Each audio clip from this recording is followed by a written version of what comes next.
What are you fighting that? A little moose boost.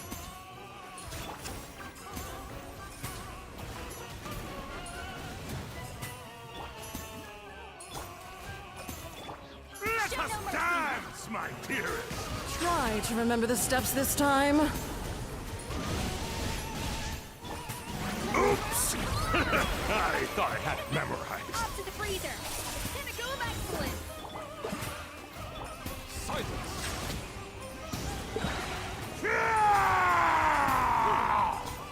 Be sanctified. It is time to slay our foes with one almighty This calls for some strike! pomp and ceremony. A little moose boost. Fulfill our pact. You two. Good lord, I was I've forgetting lost your my lines. place. Where were... Our performance has yet to conclude. I dance for you, my dear. Stop. Off to the freezer. At first, sleep. Let us dance, my dearest. Try to remember the steps this time. Bow your head.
afraid?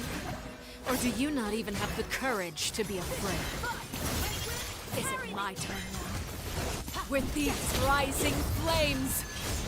Now that's more like it. With the fall of darkness, destruction shall rise. If the count is next, have a taste of purgatory. Gonna go excellent. Maybe Archon Quest. Not bad. You've proven to be a worthy opponent after all.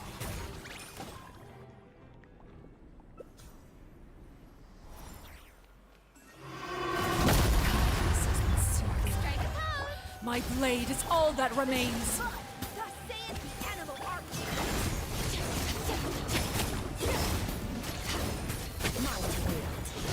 Sundown is only the beginning.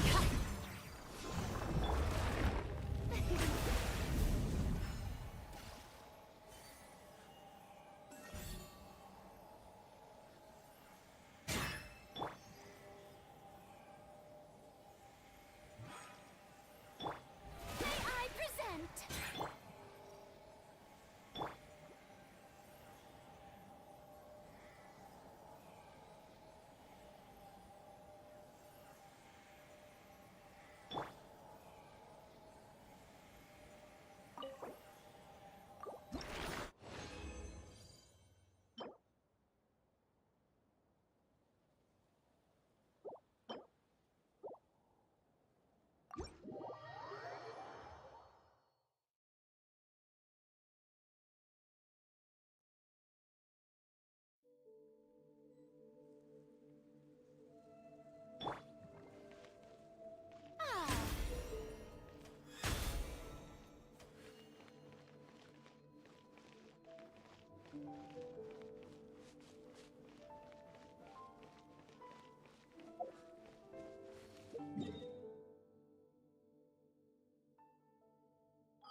Solidified! Let's light it up! A proper send-off from the Stina with love. Umbrella warfare, I guess. Umbrella warfare, I guess.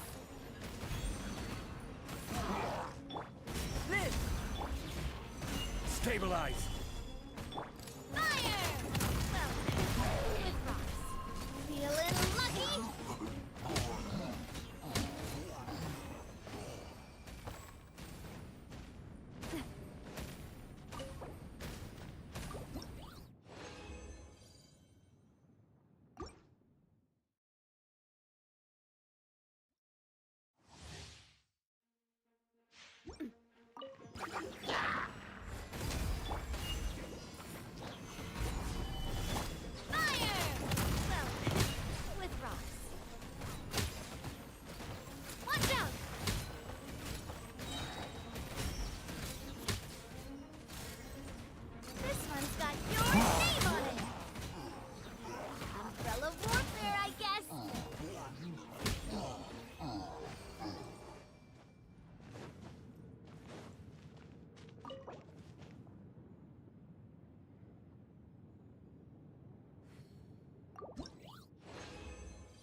burst forth.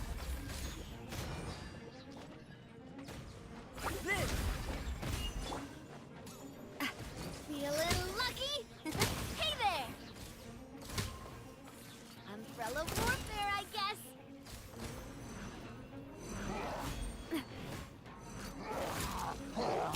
Hey there! Ah! Coming to be. Coming at ya! Hiya!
Yo, I'm first. Yeah, you're first. Welcome to the stream. I don't know how to pronounce your name.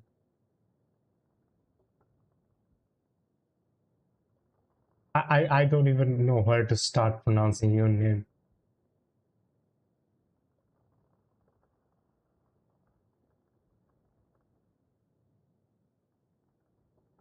You has a. I do have a. I'm just thinking of rebuilding Albedo right now because I don't have enough defense on him. I need 3000 defense, but I don't have enough currently. I do have a. This is a.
How can I get Primo's gem? Doing quest, opening chest, exploring the world, doing events, a lot of ways. Faster by spending money. You can spend money on the game if you want. You want faster Primo gems. You can also get some wishes, but let me just do this. I'll show you.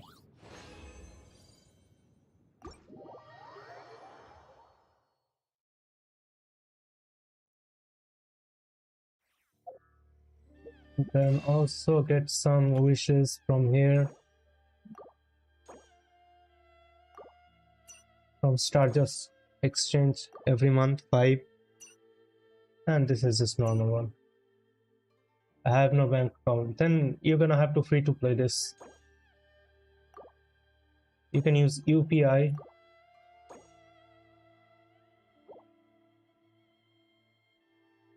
But you can exchange from this. That's pretty much it, really. I don't think you can get. You can get Blessing of the Vulcan Moon or something. You can also do this quest that will get you Primo gems. You can do these quests. They'll give you 85 Primo gems each. Yeah. By playing the game, basically. Completing every content there is, you can get Primo gems.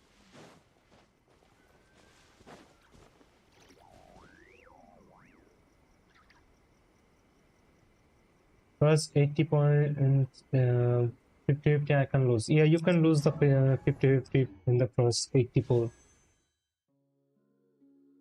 If you pull on this banner, let's say she's the main feature of this banner, Arlecchino.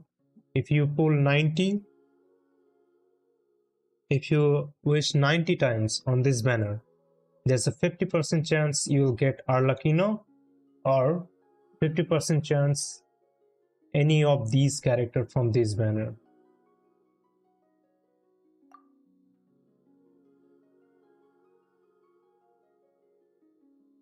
So you can get any of these characters. There's a 50% chance you can get any of these things or Arlecchino in 50-50. If you do lose the 50-50 and get these one, then in the next 90 pull, the 5-star you will get will be this Arlecchino, guaranteed.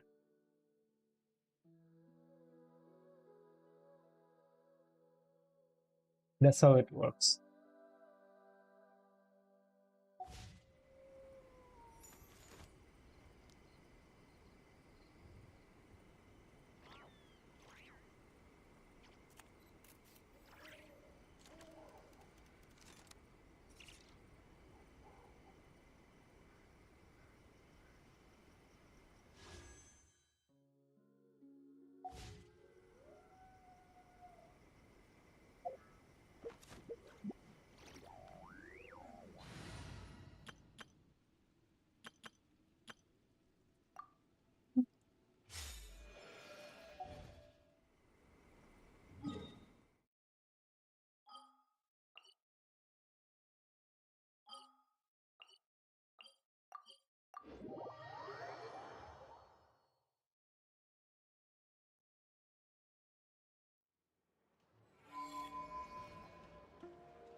Astro. You can change African to Asia server. No, you cannot change server once you have started the game. If you change server, you have to start from the beginning again. You cannot change server once you have start playing. If you want to change server, you have to play from the beginning.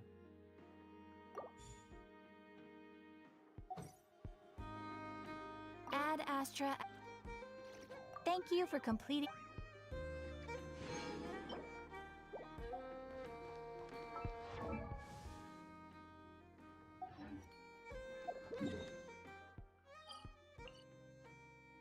I'm playing African server. Yeah, you can play in African server if it gives you good ping, like lower ping. If the number here is quite low, then you can play in African server.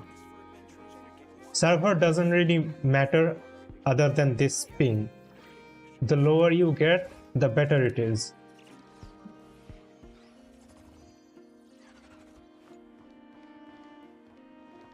If you get less than 200, or then it's good. I forgot change Asia server. Oh, you I think so. You started playing in Asia server, but you live in Africa. Is that it?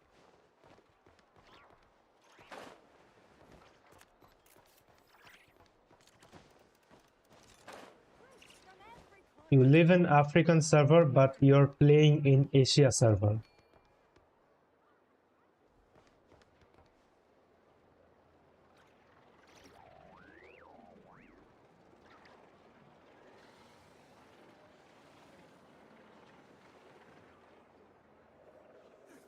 Emotions are like a raging torrent that surges through the mind. More often than not, if you try to hold them back, you'll be swept away by their unstoppable force. And if you try to ignore them entirely, you'll end up tearing yourself to pieces.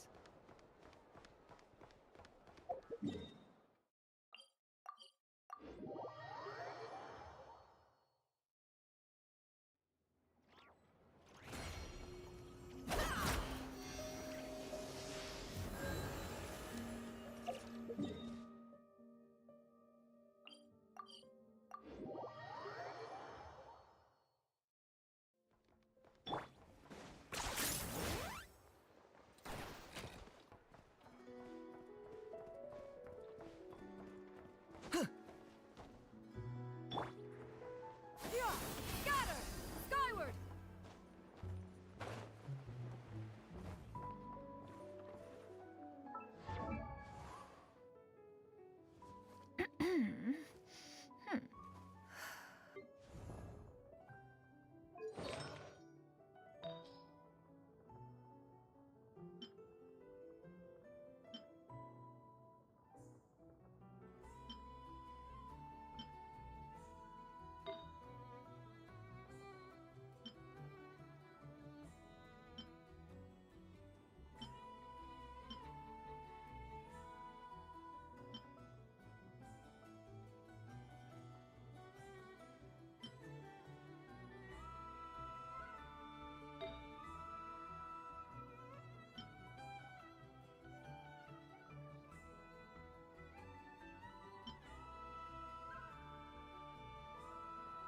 Can I get the data back? No, you cannot get the data back. No, you can't get the data back. If you change server, you play from the beginning.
AR-51. You have to keep playing in the server you're playing. You cannot get the data back. Or you have to start from the beginning.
Most DPS character. I'm guessing you are asking the best DPS character, most DPS character. Wait. Currently, the best DPS character in the game is Mavuika. I'll write it for you. It's Mavuika, the best DPS right now, the highest DPS. Second would be Flynn's. I'll just write you the best ones. Flynn is out there. Have you? Yes, I do have her. Yeah.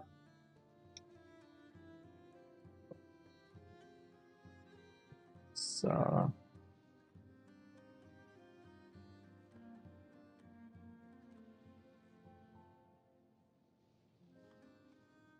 I'm forgetting some. Oh yes, correct.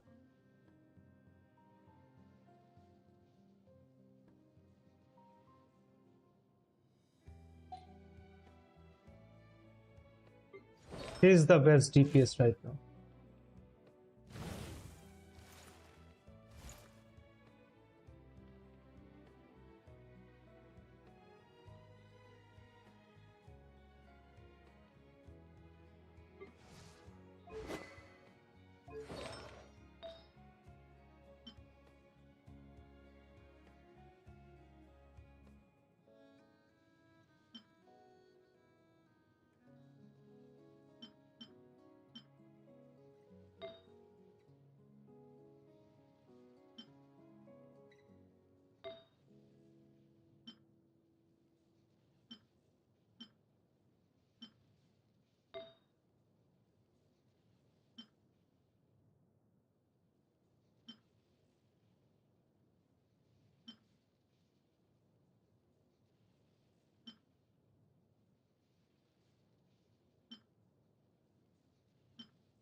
Hyper Bloom is best damage.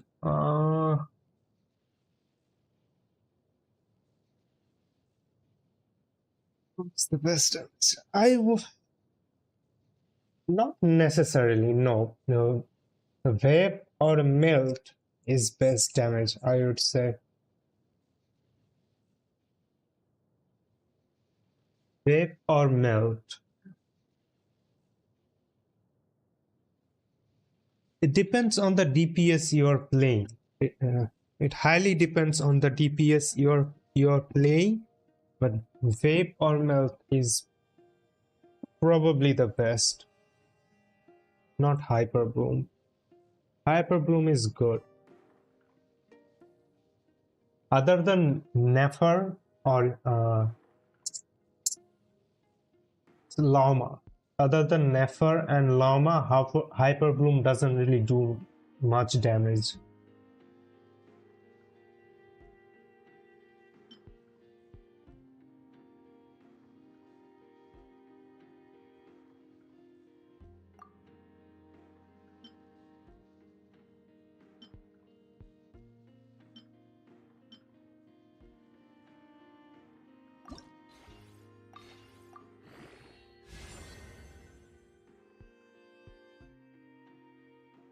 Harissa, when she can in event ways. Bye bye, my wife is very red in Myanmar.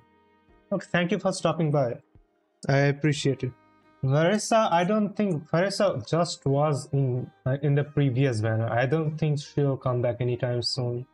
Sadly, if you want to play with Marissa, she just was in a banner, in a previous banner. So she's not coming back anytime soon. Sadly.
Angie Richardson.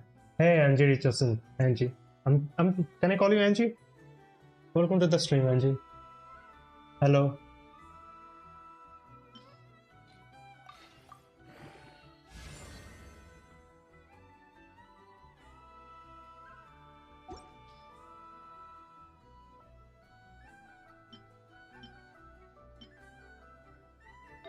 So desperate, huh?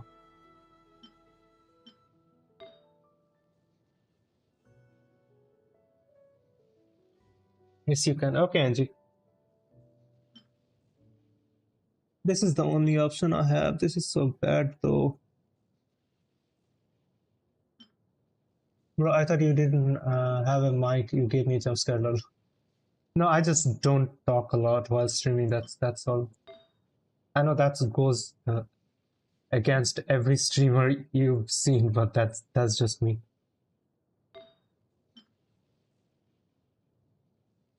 Uh,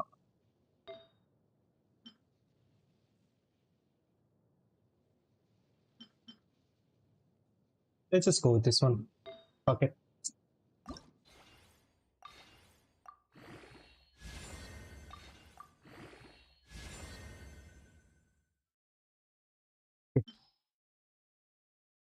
Um,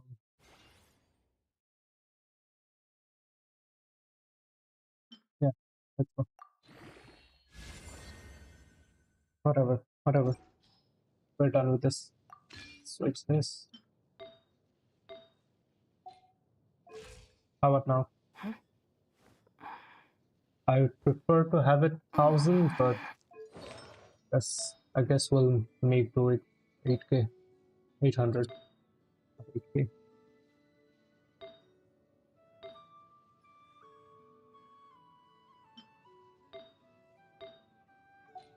Yeah, sure. Sure. Let's move on to the main dish. Albedo. Before I do, 1 second. Albedo.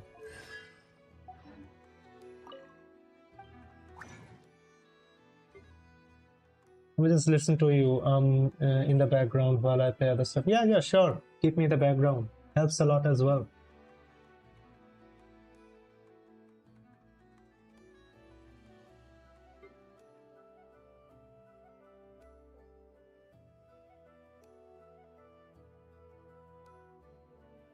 It's not right.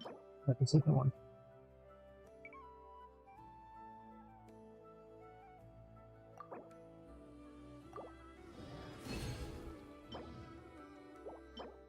Less, useless.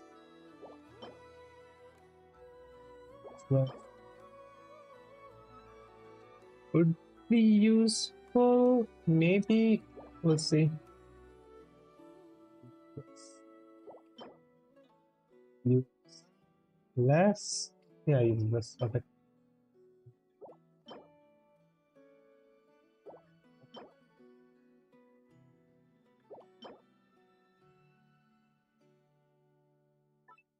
The chance.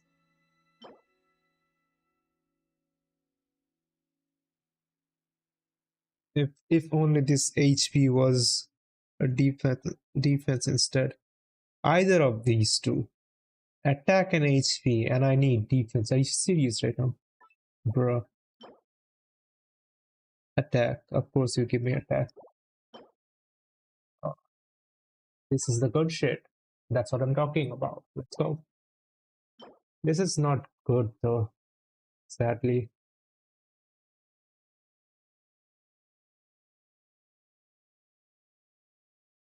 But it depends on where it rolls.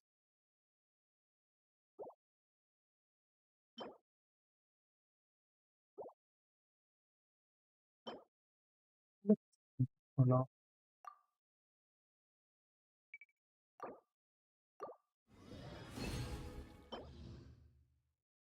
I do. That's problem.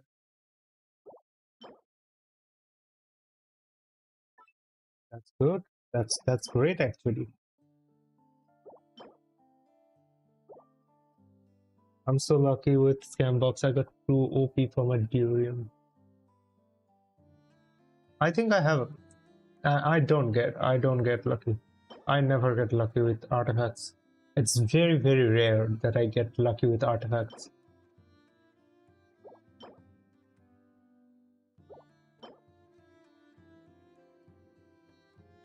There's a chance.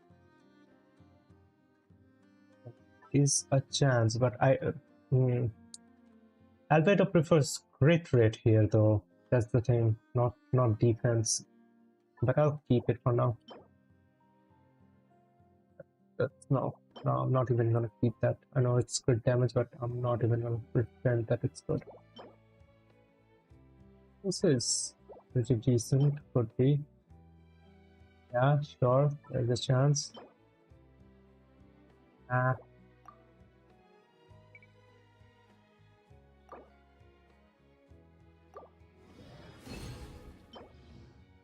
Yeah. Attack again. Oh, no.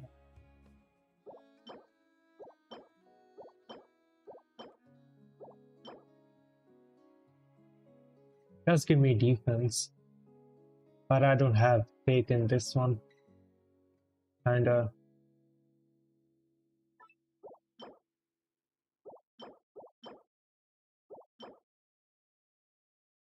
Serious. Why can't any of these two be defense? Why not? Why can't you be defense? Bro, it's now twice that I got both crit at no defense. Both crit and no defense. Fuck me. Again, crit, no defense.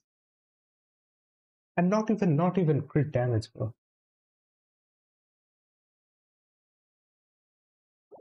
I'm not even gonna lock it. Fuck you.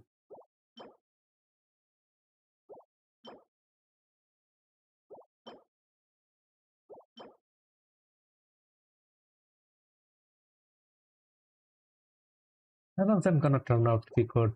They're just gonna roll up the fucking.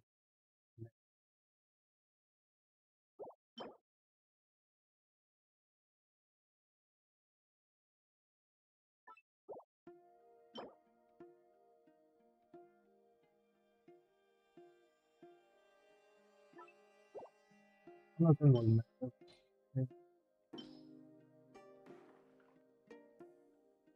I think that's all I had. 24. That's all I had. One last one. Nope. Nope.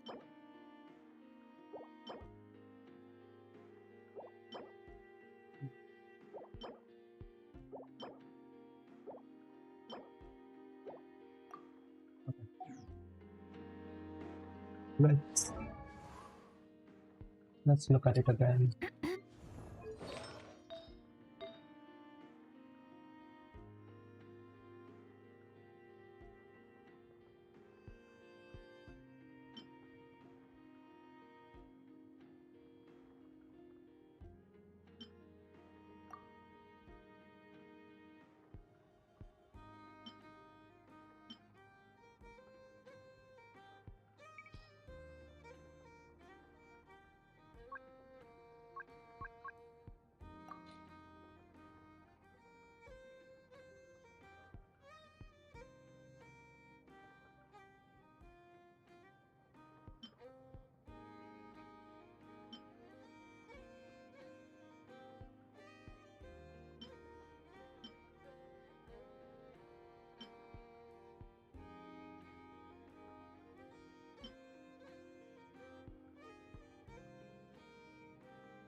Let's try this one.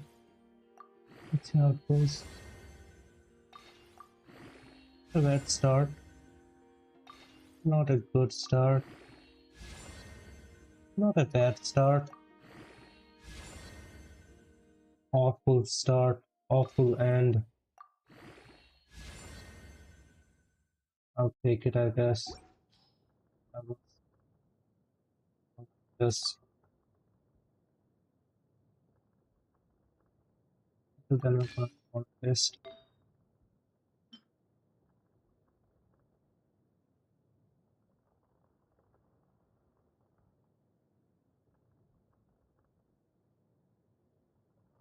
This one's a really good piece, but then again, there's no defense again.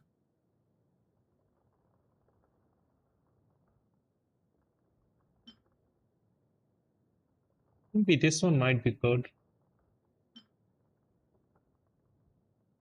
If this one defense roll goes to this defense role. Oh, I'm just talking to myself.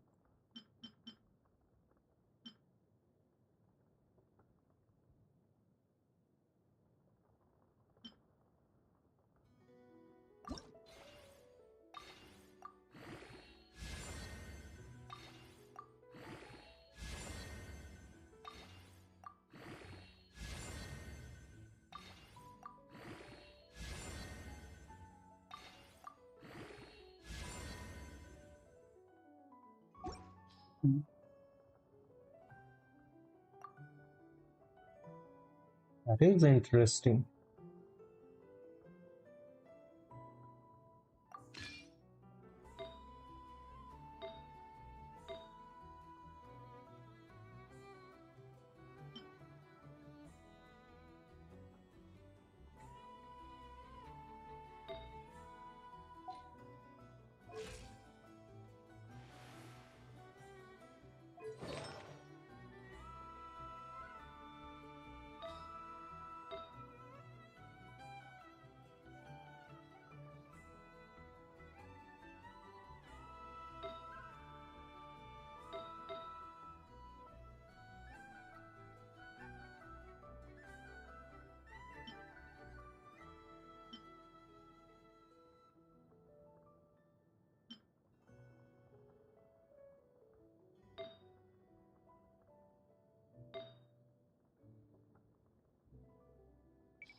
My overall bit stat 70 with 130.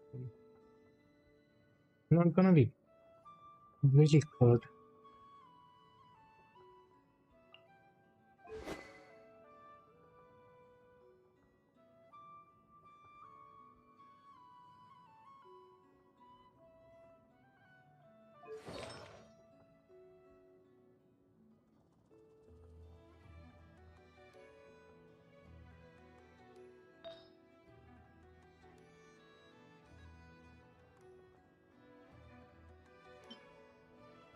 What is the highest defense? This game.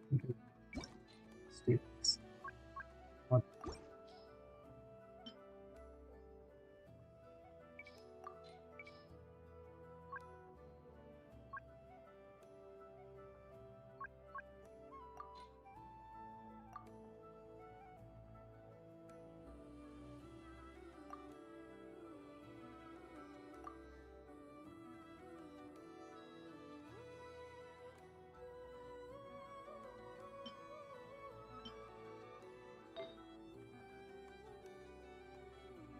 There's no way I'm gonna get a defense stand that has better substat than this. That's just not possible.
Oh.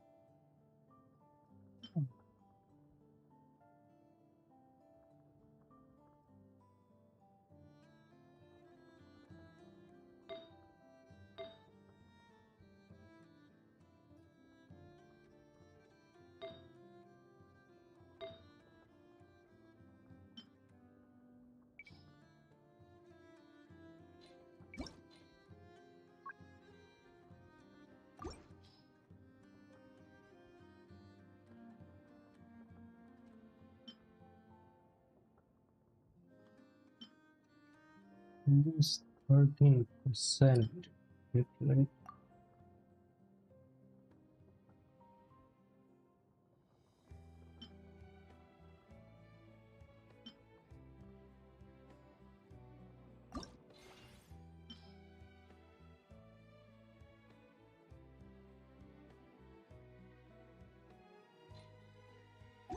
Leave it. That one.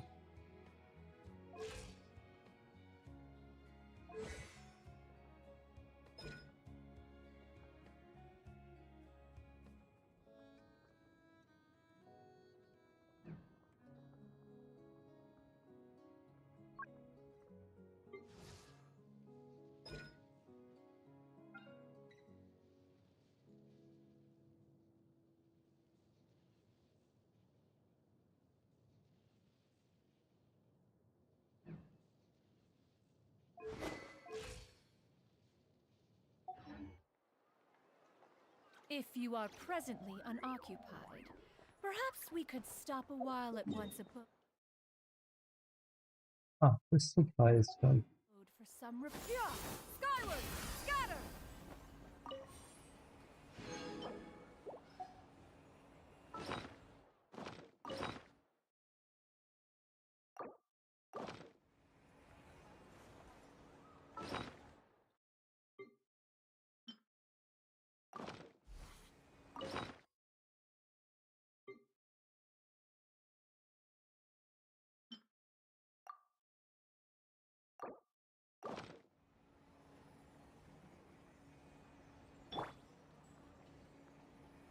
I got him cornered.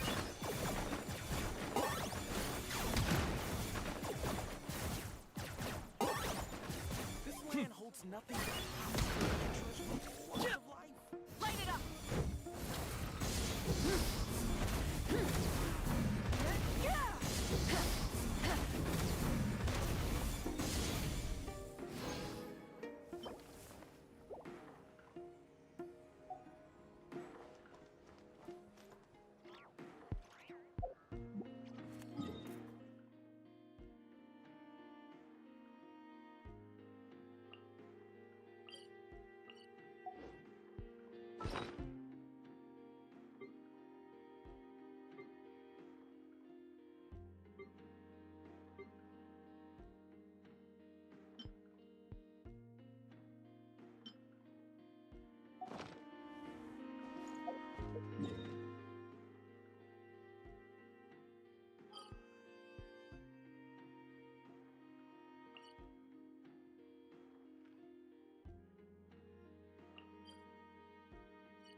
This land holds nothing but...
Even though most of the Academia's restrictions have significantly relaxed, I'm still a bit worried that the Matra might give her trouble.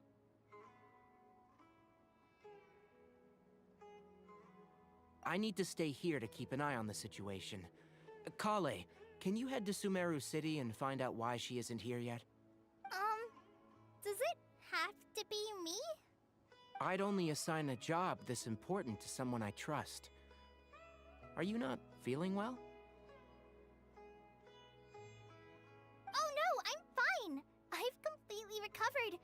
It's just that if I'm going to see her, I think I need to mentally prepare myself first. I know. You'll have a tough time if you go by yourself. If we could arrange for someone to accompany you...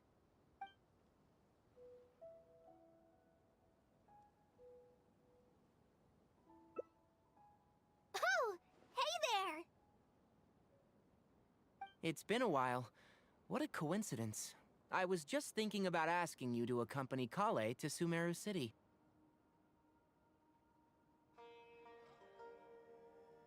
Sorry, that's not what I meant. It's just that this matter concerns research banned by the Academia. Not the sort of thing you'd shout from the rooftops. Also, you happen to know about this situation. There are very few people I can trust to be discreet right now. After giving it much thought, I believe you're the most suitable person for this task. It's complicated, and this isn't the best place to talk about it. We'll fill you in on the details once she arrives. You might have heard about her in Sumeru before. Her name is Farazan, and she's a very experienced senior researcher. Let's just say that a huge part of Kasharawar's mechanical research over the past 100 years has used her academic discourse and manuscripts as their foundation. She is, but she vanished for 100 years because of a certain incident. She only returned to the Academia after being found in the wilderness a few years ago. Because of that, her current personality can be a bit, strange, as is her attitude towards Kale. I'm getting a headache just thinking about it. She doesn't have bad intentions, so you don't have to be scared. I'll try. Yes. Kasharawar and Spontamod researchers are often quite prejudiced, so I can't trust them with this matter. However, Farazan isn't influenced by modern thinking. In our previous correspondence through letters, she indicated that she'd be willing to help. It's already past our arranged meeting time, but she still hasn't shown up. I don't think so. With her personality, it's more likely that she got wrapped up in some sort of trouble. Anyway, can you go with Kale to the Academia and check on Farazan for me? Thank goodness. I was so anxious. I'm counting on you two. Kale, don't push yourself too hard. Just go there and see what's going on. Our task is important, but not that urgent. If Farazan really is in some trouble, come back and tell me about it. We can always reschedule our meeting. After all, if she's distracted by other things, it'll affect her ability to help us. All right, let's go! Oh, she's so excited.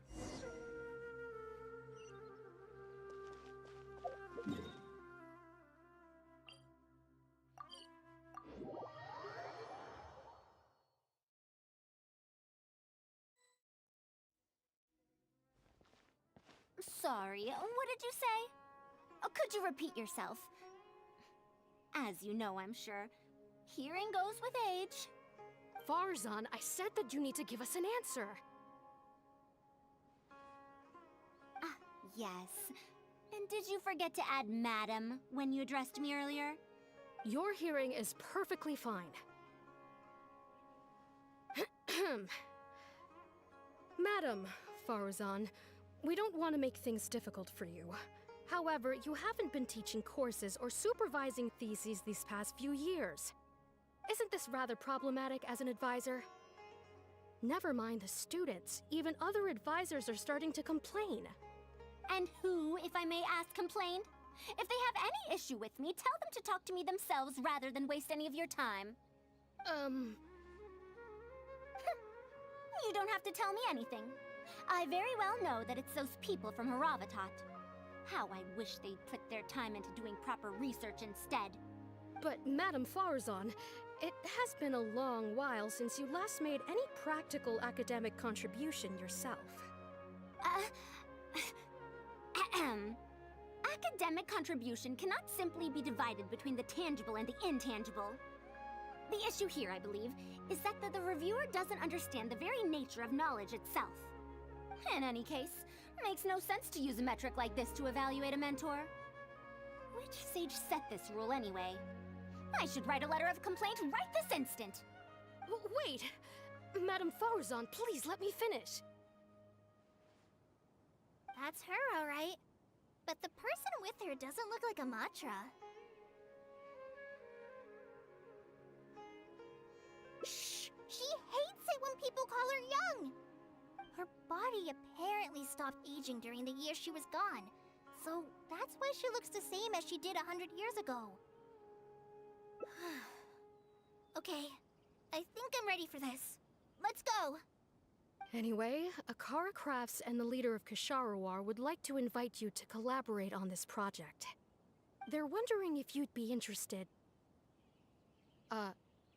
Madam Farazan? Are you listening? Mm-hmm. Ah, Kale! Why are you here at the Academia? Are you feeling better now? I'm much better, Madam Farazan. It's all thanks to the Traveler and the Dendro Archon. Have you been sleeping well? You seem to be developing some eye bags. Is that brat Tainari forcing you to stay up late again? No, it's because I'm a slow learner. It's not Master's fault. It's good to be hardworking, but you need to take care of your health. I'll have to give Tainari a right talking to when I see him. I'll also prepare some health supplements for you. There's really no need. Ah, and is the person beside you the legendary Traveler? Oh, I've heard much about you before. In fact, I've been meaning to meet you for a while now. It is thanks to you, after all, that the Academia is finally getting back on its feet. Even Kale's illness is... Madame Farzan, I believe we were still discussing the collaboration with Akara Crafts. I'd wager it's those Kasharawar dunderheads finding excuses so that I'd go to their darshan. Say no more. I have no plans to change my field of research. If you're this unwilling to participate in the collaborative project, you can also consider teaching a class. It might be difficult to teach a course with topics that only fall within Haravatat's subjects, but we can't delay this anymore. You need to give an answer. You can teach a course or participate in a collaborative project. If you don't do either, it'll be hard for me to persuade the advisors and students who have been complaining. Could you not give me a few more days to consider? This matter has been delayed for so long already. That's precisely the issue. If you don't give an answer today, I fear that someone will soon escalate their complaints to the sages. What a waste of free time these folks are. Now you two are here at Tainari's behest, I take it. I'm sorry, but given the current situation, it looks like I'll have to come over some other day.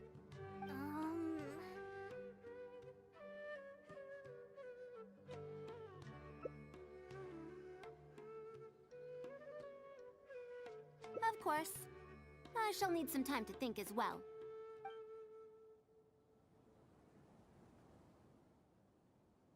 What now? She seems so busy. Master said there's no rush, but I know that he's been busy working on something at Paradis DI, so he hasn't returned to Gandharvaville for several days now. I feel for Madame Farzan, but I still want to ask her to come with us. But if I get her in trouble with the Academia, then she won't have the time to help Master. What should I do? Oh, this is such a headache. Yeah, that would be the best for them both. I'll check with Master later and see if there's anything I can help him with. But I'm sure he'll say, the best thing you can do now is study hard, so I don't have to give you remedial lessons. Huh? Oh yes! This way she can get her problem sorted out quickly, and then she can go see Master. So if I also stay and help... that still sounds kinda scary.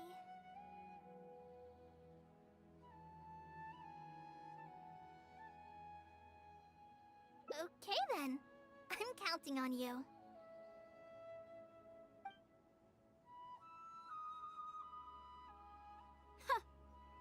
I have to teach students from Haravatat, or owe Kasharawar a favor. It strikes me that they might be even less happy about such a deal than I am. I think I can sympathize with them. We're back, Madame Farzan. The Traveler said that he can stay and help you. Oh, why I couldn't ask for more. In fact, I'm rather curious about the type of person the Traveler is. You were the one who taught Azara a lesson after all. That said, will I be troubling you? Is that so? Good. It does so happen that I do have something I need help with. Now, should I apply to teach a course with Haravatat, or join the collaborative project that Kasharawar is proposing? Let's go with option 1 for now. Honestly, I don't want to choose either of them. You might have heard of it before. Let's go with Haravatat is an Haravatat. academic faction that researches languages and runes. 100 years ago, Madame Farzan was a researcher from that darshan. Now, not was. Still am. Yes, of course. But current Haravatat students can't really... understand her direction of research. So even if she opened a course, chances are that no one would attend. In summary, I mean to interpret the configurations and solutions of ruin mechanisms via the deciphering of on-site stone carvings and unearthed documents. It'll include research into general documents dealing with such ancient machines. The research method is supported by Haravatat, yes, but the content deals heavily with both ruins and mechanisms. This will make it difficult for students of this darshan because they don't understand much about mechanisms. Also, there are fewer and fewer unexplored ruins left nowadays, and Kasharawar researchers have been developing their own theories on mechanisms. As such, they don't need to rely on ancient documents. They're far too complacent. Ancient mechanisms are more dangerous and complex than one might imagine. I'm telling you, things weren't like this 100 years ago. All researchers back then were interested in exploring knowledge from a variety of topics. They also gave more respect to unknown mechanisms. Nowadays, all people are interested in are mainstream subjects in popular research. Even if they attended my course, I wouldn't be interested in teaching them. Also, the people here think that my research is outdated and unrealistic, so they keep cutting my funding. Why, I think they could all stand to learn from Kale. She's a hard-working child and respects her elders. Huh? Why me? Ah, if only those who came to my lectures were more like you. Speaking of which, are you feeling better? You don't have to confine yourself to Gandharvaville anymore, right? I just remembered that I have a lot of studying to do. I need to head back and find Master.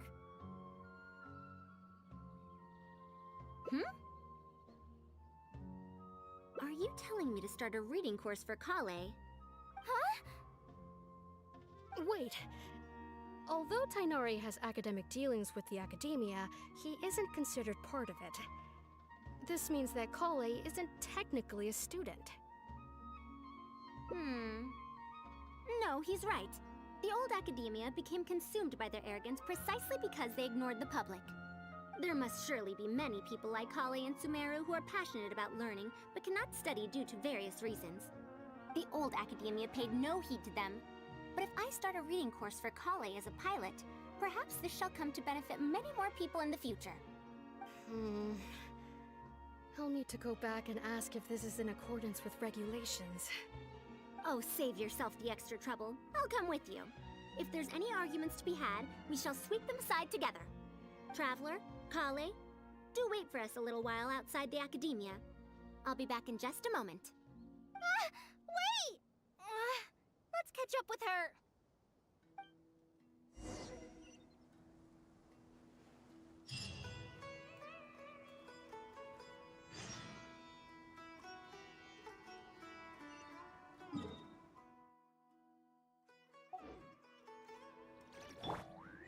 Yeah!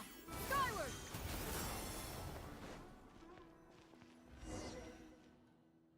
I can't believe she rushed right in after we arrived. She's really headstrong. No, not really. Madame Farazan is a brilliant scholar. Even Master thinks so. If she's really going to teach me how to read, it'll definitely be much better than me bashing my head against the wall. It's just that she can get a bit too passionate sometimes. I don't know how to handle that. Maybe it's because she wants to take me in as a student? It's just like that researcher said. The academia has completely changed during the 100 years that Farazan was gone. I don't really get it, but it does seem like Haravatat's students aren't optimistic about the prospects of doing research with her. Students who are interested in mechanisms and applications of the elements generally enroll in Kasharawar and Spotamod.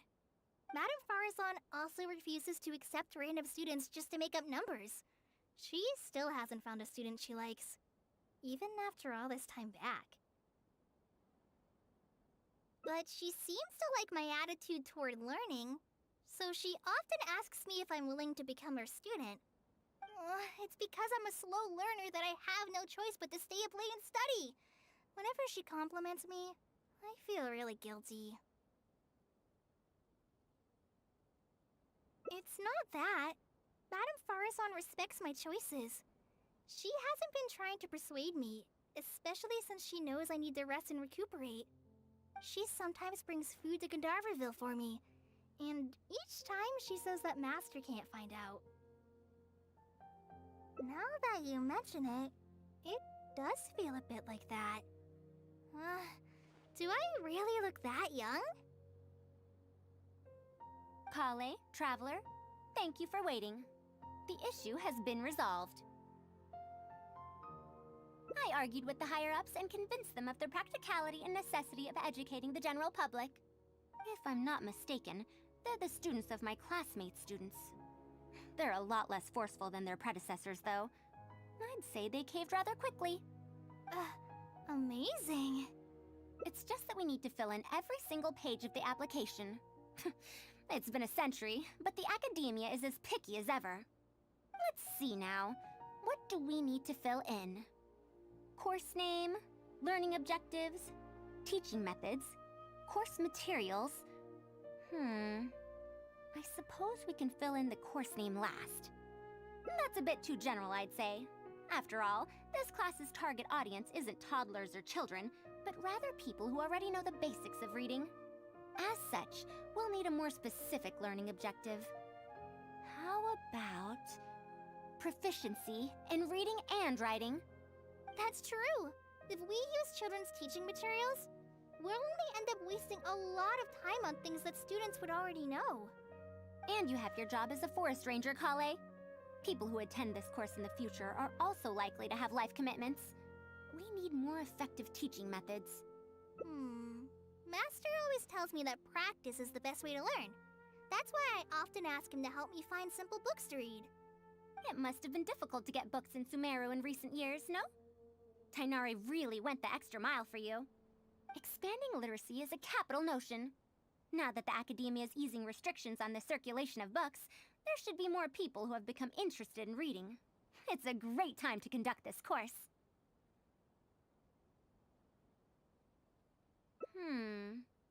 So that's next on the list. I fear that I'm at a loss as to which books youngsters like nowadays. Would The Legend of Antara be too old of a story?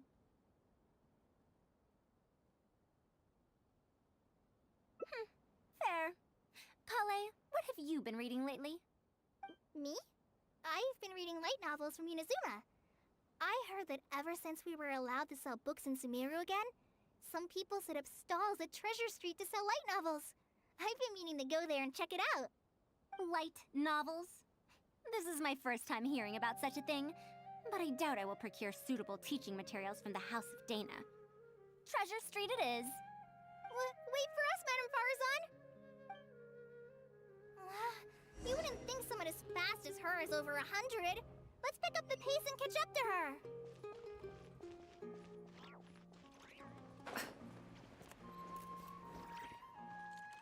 What a long and mildly ungrammatical title. And why is the cover so colorful? Is this your first time seeing a light novel, ma'am? Oh, they're the most popular of books nowadays. Would you like me to recommend something? Fine. One shouldn't judge a book by its cover after all. May we browse through the books here? Of course. Why don't you try this one? It's Outlander Brigade, When the Wind of Death Blew Towards the Blonde Samurai. What is that? I heard that this book's author describes action in vivid detail. Now I've only skimmed through a few pages, but it feels like it's all fight scenes. There are only subjects and predicates, and the syntax is a tad simple. Subjects? Predicates? The protagonist just ends up fighting in every scene with no proper build-up. Will anyone even enjoy a story that's only comprised of fights? How about... the good thing about being reincarnated as a hilly churl is that I only need to eat Sunsetias to become stronger. A reincarnation isekai story? Those are pretty popular right now. Not anymore. Isekai? What in the world is that? Also, why does it become stronger by eating Sunsetias? Tropes? Those fictional rules used to push the plot forward, yes? They're definitely effective in achieving a distancing effect. Sorry. What is this distancing effect? However, this book doesn't explain how reincarnation correlates to becoming stronger. Such an illogical rule will affect the coherence of the story. Will readers really accept this?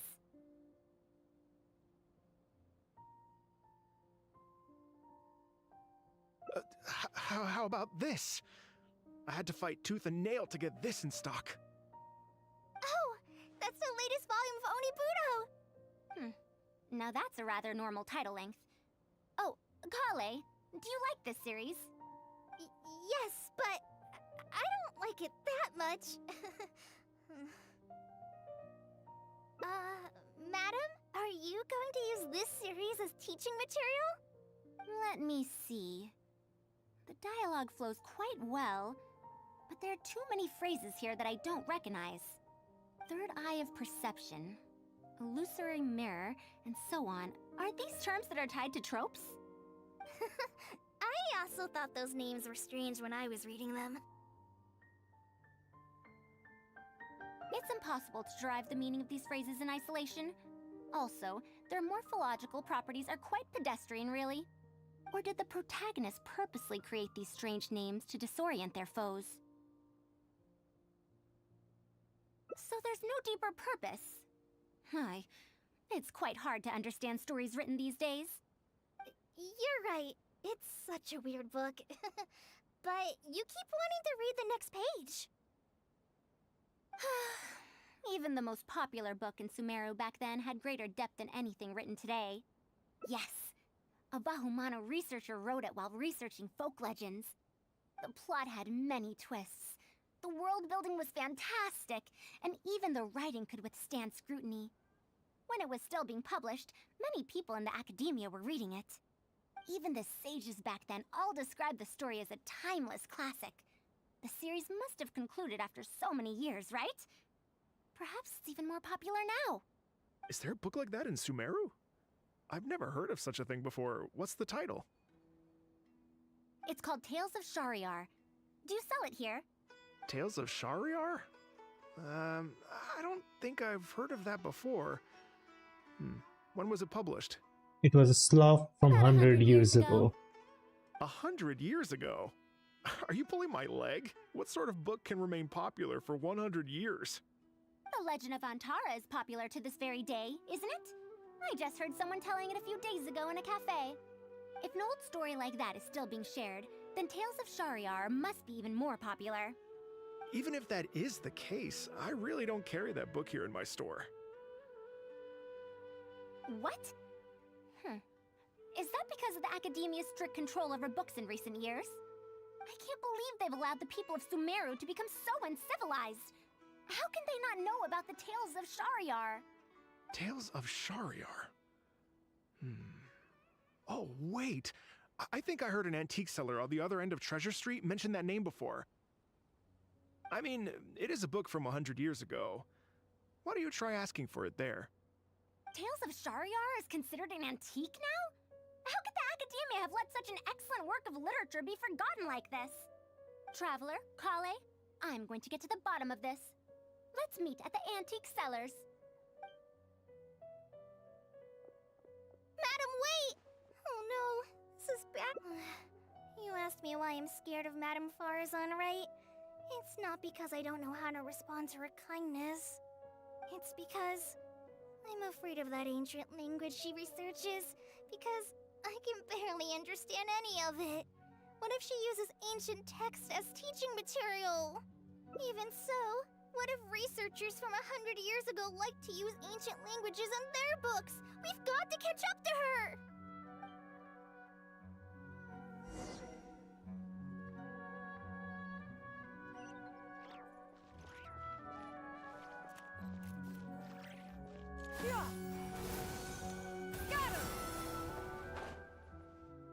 Found it! The 5th volume of Tales of Shariar!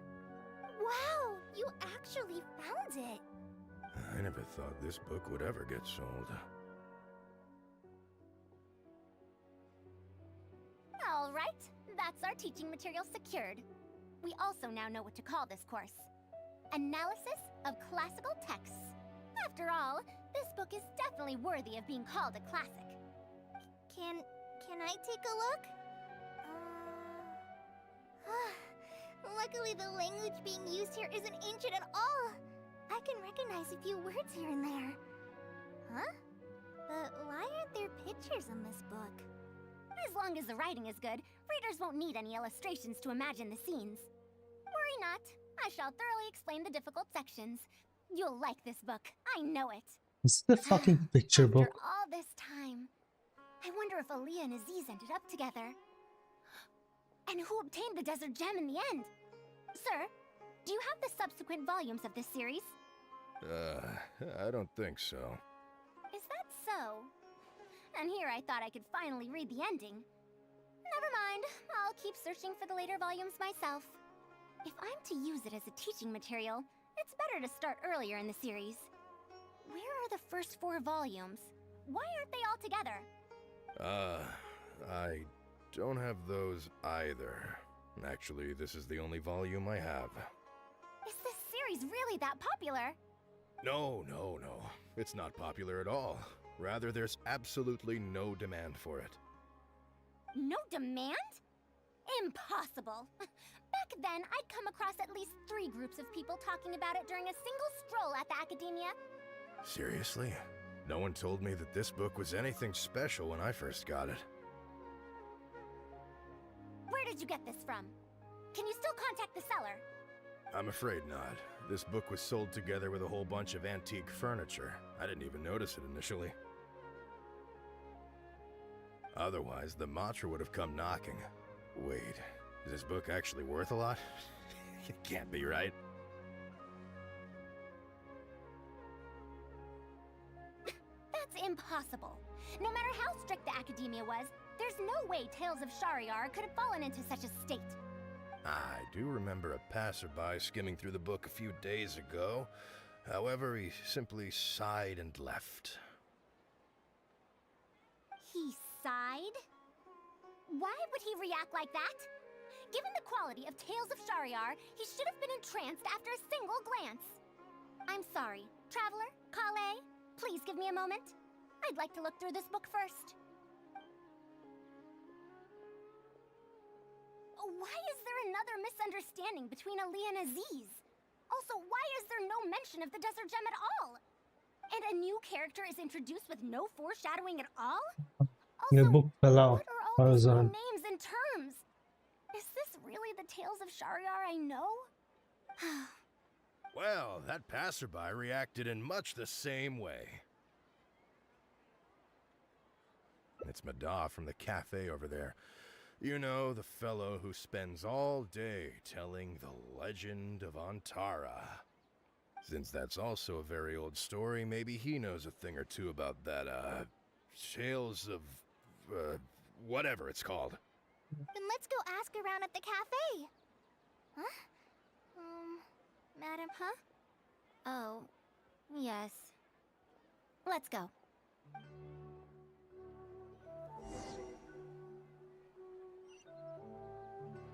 You have a history with that guy, Farzan? Your ex-boyfriend or something? Where's the entrance? Oh, there it is.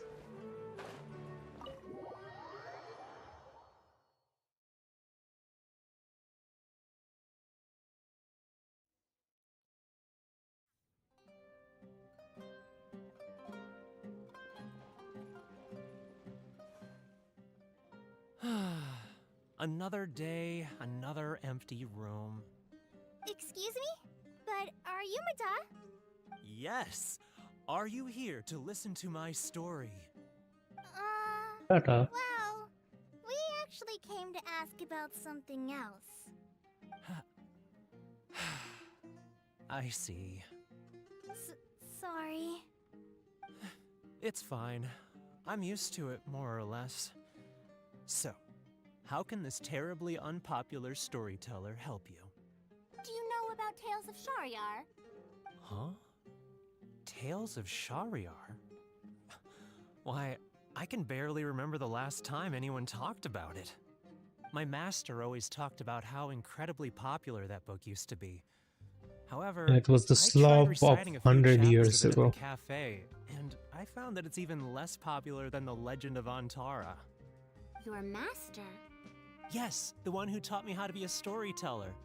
He said that Tales of Shariar was written by his master's master's master. He also said that this great-great-grandmaster was an academia researcher, and that even the sages liked the series. He wrote 4 volumes back then, and the reviews just got better and better. You couldn't find a single person in Sumeru who hadn't read his books. And then? What happened next? Why doesn't anyone know about Tales of Shariar now? Oh, it's hard to tell when it comes to trends. One day everyone liked stories like that, and the next day their tastes change No, completely. the fifth installment was Instead written by of writing someone a else. I'm proper guessing. ending, this great-great-grandmaster kept trying to extend the story. To tap into popular trends, he added a lot of tropes. Then, starting from the 5th volume, the reviews started to go downhill.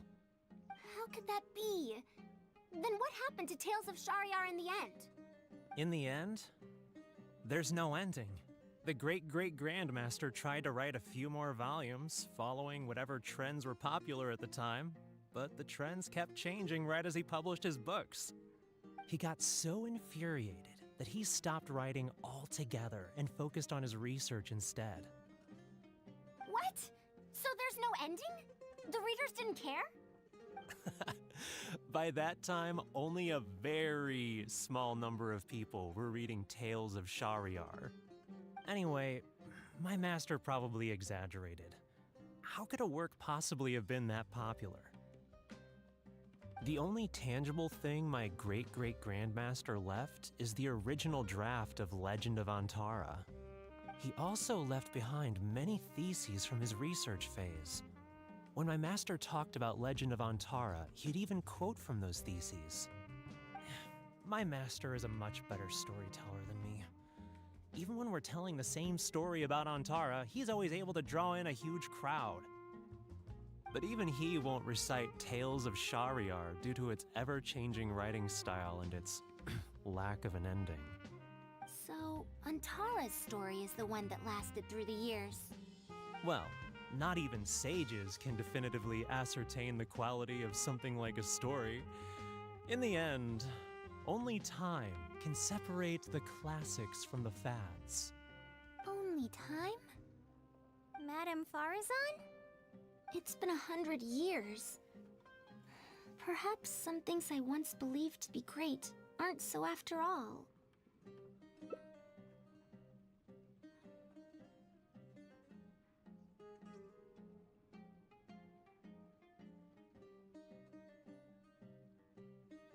Yeah! Master helped me find a lot of famous books at first, but in the end, I realized that I couldn't get into them.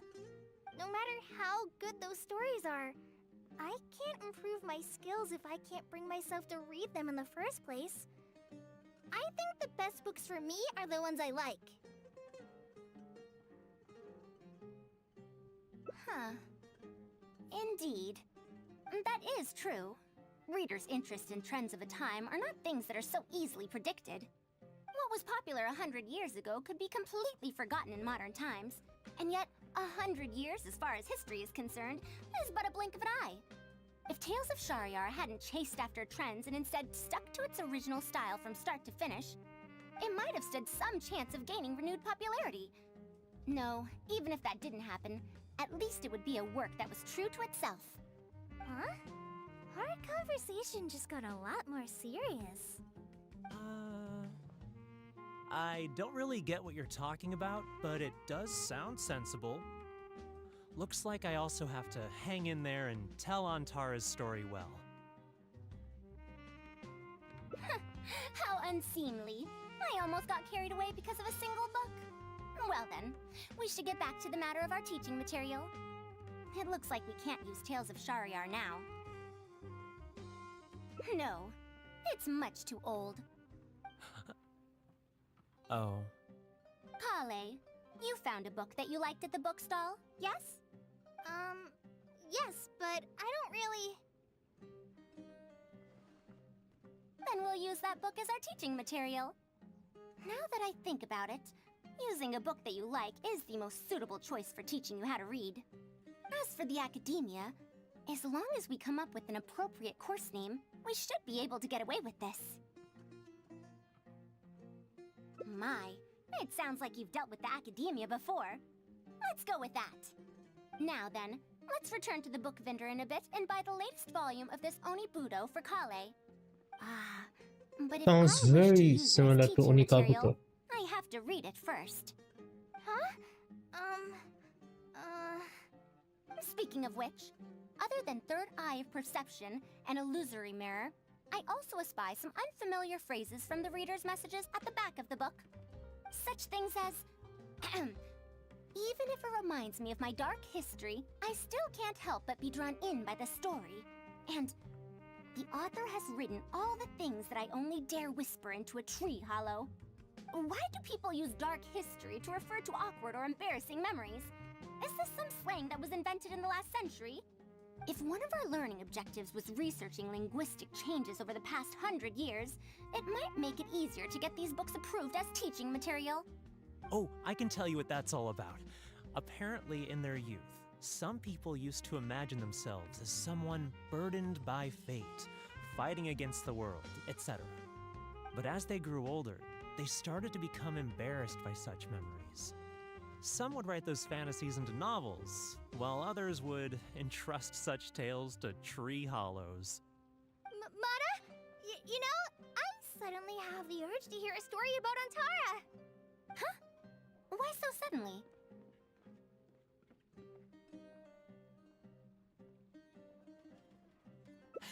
I knew it. There will always be people who love the golden oldies. Now, let me... No, I'm not gonna let you.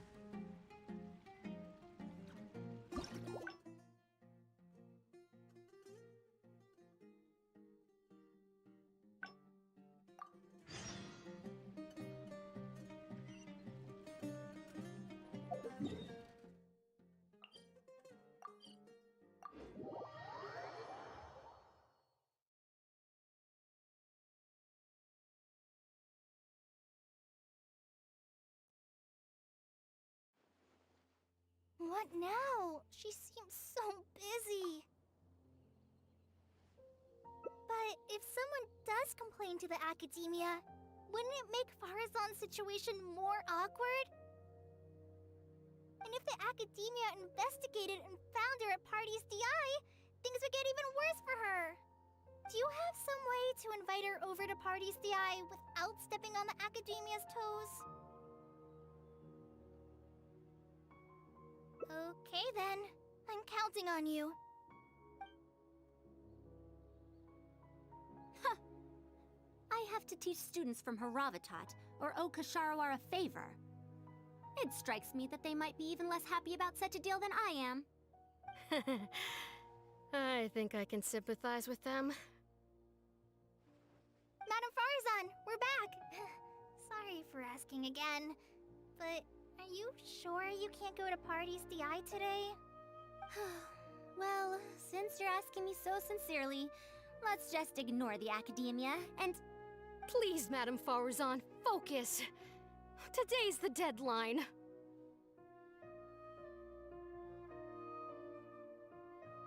Huh? Yes. I see. No wonder he sent you two over. Why, that lad didn't make it very clear in his letter, now did he? Otherwise, I would have reported it as part of my research. Yeah, that's right! Master sent us over to explain everything to you. Wait. Strangely, in this quest, Paimon hasn't spoken a single word. This seems like too much of a coincidence. Also, there isn't much overlap between Madame Farazan's research and that of Amorta, right? What will you even be collaborating on? Master wants to research, a fully automated irrigation system. A fully automated irrigation system? Precisely. It's a system that can automatically adjust the amount of water it provides based on the season and the plant species involved. I saw a similar mechanism while exploring a rune in the rainforest. That's why Tainari wanted to collaborate with me. A mechanism like that exists? Why haven't I heard of it before? I found it 100 years ago, so it's only natural that you don't know about it. Why don't you go ask your teacher's teacher? Perhaps they've heard about it from their teacher. But we can't prove its existence one way or the other, right? Fret not. I'll have Tainari write an official proposal to the academia later. That should do it, right? An official proposal. Fine. We haven't made any progress with either the collaborative project or the elective course anyway. I'll go inform my superiors now. Please do take care of the paperwork as soon as possible. Don't delay this any longer. Sure. I'll be sure to needle him until he gets it done. Phew. I think she bought it. Even though this is our first meeting, I must say, we make a good team. Wow! You made up that excuse on the spot, huh? Madam Farazan, did you really find an irrigation system 100 years ago? If the Academia asks for any details... Who knows? It's been 100 years, so it wouldn't be too surprising if I've forgotten a few details, no? Huh? Then how will we explain things to them? I'll let Tainari worry about whatever documents we might need to send to the Academia. If I'm right, the request he has in store for me won't be any simpler than the Academia nonsense.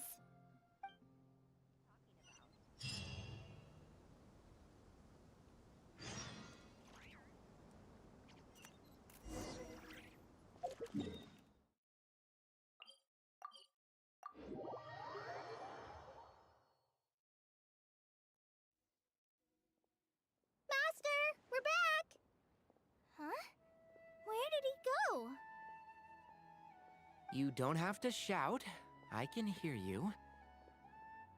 Well, you got here much faster than I expected. I thought you'd have a lot more business to take care of. Thanks to the Traveler, I was able to, pawn off various problems of mine onto others. Onto others? What does that mean? We can discuss that later. You're looking for me because of the thing you mentioned in the letter, right? That's right. Please, follow me.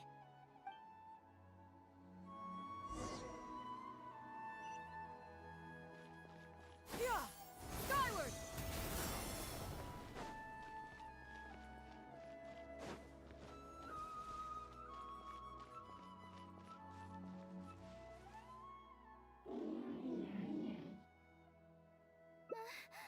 A monster? Why is there a monster here? Don't be scared, Kale. This is the mechanical life form the Traveler and I saved a while back. Its name is Karkata. It's the final work of a late junior of mine. You mean Abatui? He must have been a genius to create one of such polish all by himself. It's uncommon that a Spontamod researcher is able to create such an intricate machine. If he were still around, we could probably chat the day away. What a shame. Something seems wrong here. Have you been maintaining it? Mechanical life forms are much more fragile than they look. Is Karkata sick? Karkata has been lying down like this since a few days ago. It could be an old malfunction acting up again. I've taken a few courses conducted by Spontamod before, so I've managed to perform some passable repairs on Karkata's energy supply module. However, it seems the issue this time is with its transmission. My knowledge can only prevent its condition from deteriorating any further. But Madame Farazan, you should be able to find a way to repair it. Not necessarily. Mechanical life forms are created using techniques from alchemy, elemental science, and more. There are multiple modules here that influence each other. A simplistic knowledge of mechanisms will not serve here. You know that as well. Each mechanical life form is very different from the next. So even I cannot be sure if my understanding of mechanical life forms is going to be of any use to our little crab friend here.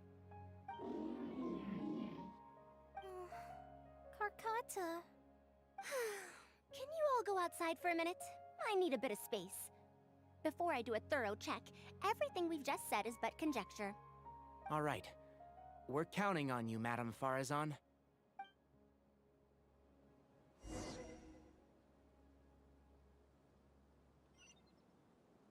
Yeah! Skyward!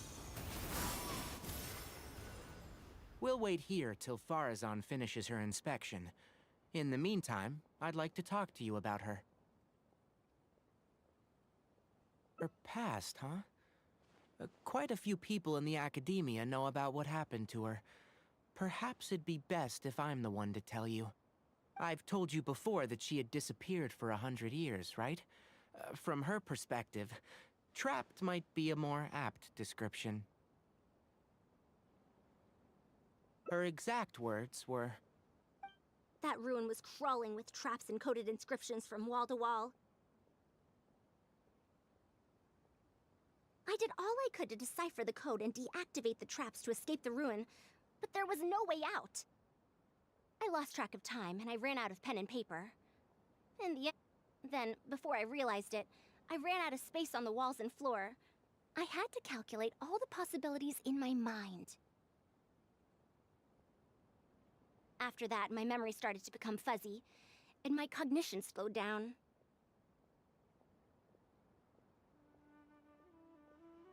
She doesn't remember anything else, including the location of the ruin, and how she finally managed to escape.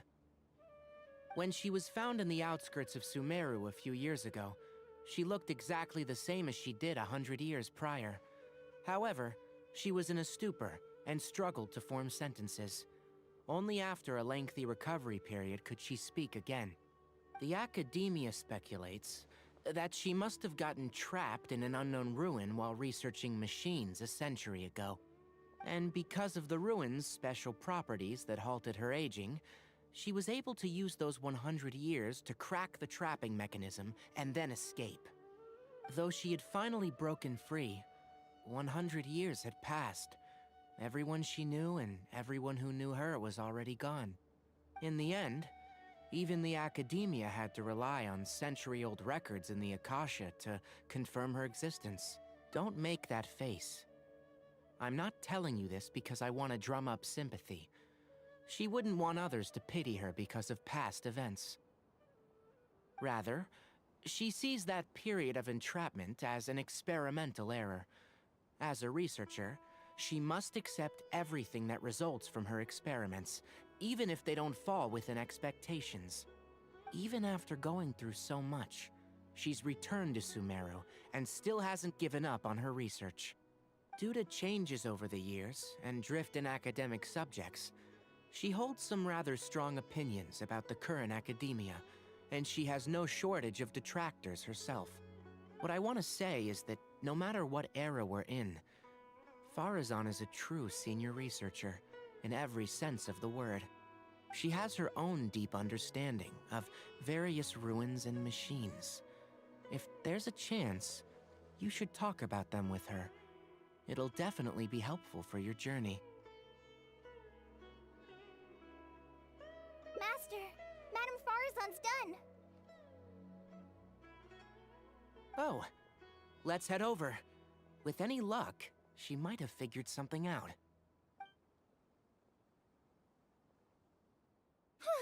I never thought that I'd encounter a restitution module once again after 100 years. Abatui really installed quite a few impressive things on this. If my guess is correct, this mechanical life form has displayed attempts at self-sustenance before, right? Such as collecting parts to repair itself, for instance? It used them for something else, but as far as its design goes, it does have a function like that. I knew it. If I'm not wrong, Carcutta's issue lies with its restitution module. Abatui's modified this module extensively, but the core parts and design philosophy are very similar to the principles as I know them. They are all based on principles learned from the ruins. The creators of the Ruins machine once tried to create a perpetual mechanism that could replace life or even surpass it. The restitution module is the result of one of their countless attempts. It replicates the behavior of living things to achieve a self-repair function. However, the energy required in maintenance of the module became an issue. Energy consumption? Maintenance? For example, a living thing's heart can deliver nutrients and blood to various organs. However, the bigger the living thing, the more powerful the heart needs to be. Once the heart is damaged, it'll be hard for that living thing to heal itself, and even the function of other organs can be affected. Thus, the attempt wasn't widely adopted. Even 100 years ago, I'd only seen it once before. Oh dear, this is going to be a problem. Based on my current research, I'll need to swap out the damaged parts in the restitution module to repair Karkata. But like I just said, the module is rare, even by the standards of ancient machines. Not only that, but there is very little related research documentation available. Finding suitable parts would be like trying to find a single gear in the vast desert, to say nothing of the difficulty in making those parts from scratch. One can only wonder where Abatui found the original parts. I might have an idea. Abatui was, for a time, quite passionate about excavating the Great Red Sand. This was when he had just gotten expelled from the academia. You mean to say he found a restitution module in the desert? Well, that is indeed possible. But the desert's huge! How are we supposed to find the parts that Karkata needs? According to the Academia's records, no similar parts have been found in the Great Red Sand over the past 100 years. If we want to try our luck, we'll have to explore ruins that have never been explored before. I do know that a Vahumana researcher formed an expedition team after the sandstorms and earthquakes subsided. They are now exploring areas of the desert that used to be difficult to access. Should we ask them if they've made any new discoveries lately? The chances are slim, but it's at least more effective than running around like headless chickens. His name is Raid. I think he's stationed at the northeast part of the Hypostyle Desert. Let's go look for him once Karkata settles down. Oh, you and Kale should probably stay. Karkata's condition may be stable, but it would still be better if some of us stay to look after it. Besides, you still need to take care of the trouble that the Academia left for me. Trouble from the Academia? I thought you said that you pawned it off to someone else. Wait. Don't tell me. I'll let Kale fill you in on the details. I look forward to seeing your work, Tainari.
What is this? Halt! Mr. Raid's permission is required to proceed any further. That still won't do. Mr. Raid told us to keep people away from the ruins so they don't damage the site. Damage the site? I've excavated more ruins than you've visited restaurants. Which batch of students is Raid from? I want to see him right now. He isn't at the campsite now. You should all leave. Only he can give you permission to enter. What a stubborn guy.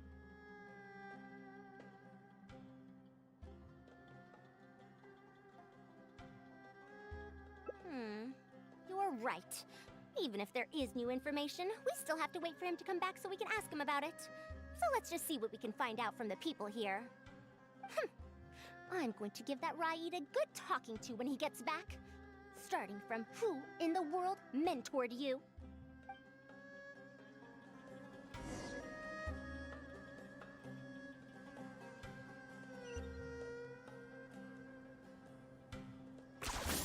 You really are a one-trick pony, you know.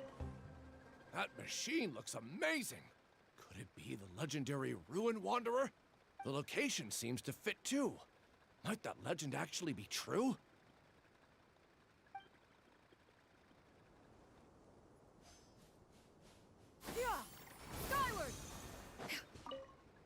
The ruins? Don't know anything. We were only hired to deliver water and supplies to them.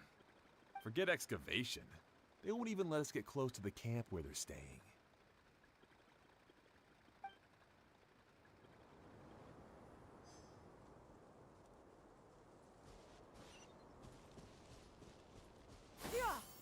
Skyward! This area used to be ravaged by frequent sandstorms, but it's been calm lately for some reason. They say that this was done by a single traveler? But seriously, is such a thing even humanly possible?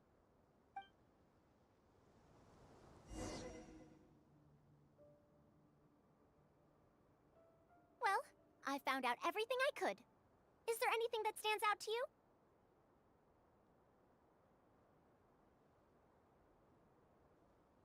Ruin Wanderer. That's the first time I've heard that name. But that wreckage did seem a bit weird. It's a bit far away, and I can't really say for sure from this distance. Perhaps we should ask the villager from before about the legend first. Huh? What are you guys doing back here? I wouldn't blame you for not knowing about it, youngsters. After all, it's a tale that's over a decade old. It's said that this monster, the Ruin Wanderer, traversed through various ruins for centuries. Many adventurers had claimed to see it while exploring. Some said that it was like a giant, while others said that it was like a beast. However, none knew why it wandered the ruins. Then, about 10 years ago, we stopped hearing any news about it in Sumeru. No one has seen it since then, and the legend has since faded into memory. You youngsters probably don't know about the Ruin Wanderer nowadays, but it was famous for centuries.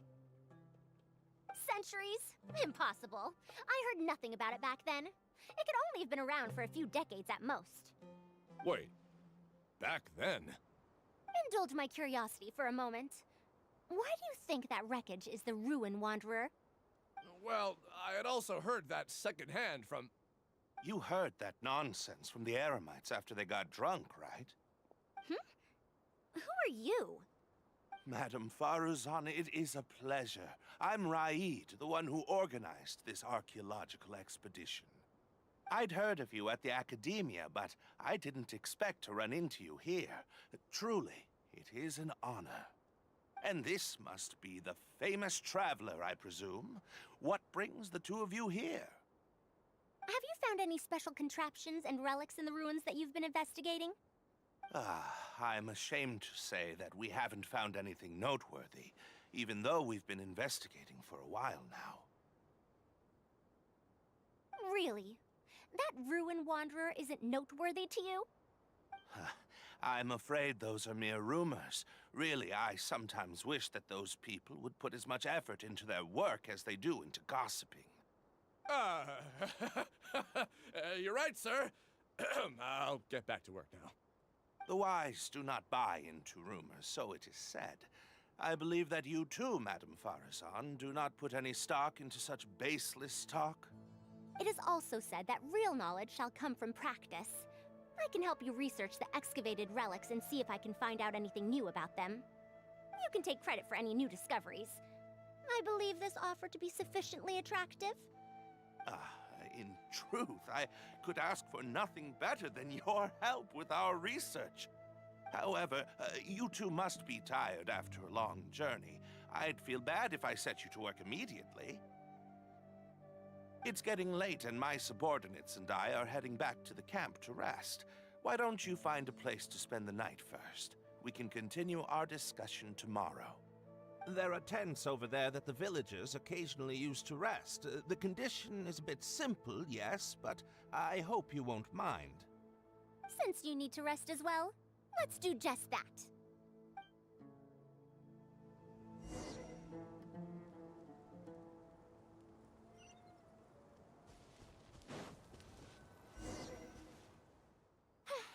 This is quite far away. Are they trying to prevent the villagers from eavesdropping on them? This suits us just fine, though. This way, they won't overhear our conversations either. Now, I have my suspicions about this archaeological expedition team and that machine wreckage. I only caught a quick glimpse, and it was from a distance. But based on the condition of the armor and joints, it didn't seem like something that had been lying around for centuries. At most, I'd estimate that it only stopped moving about a dozen years ago. Yes, the timing coincides with the spreading of the legend. Now, assuming that it really is the Ruin Wanderer, how do you suppose it was able to maintain a relatively good condition despite high-intensity operation over the course of several decades?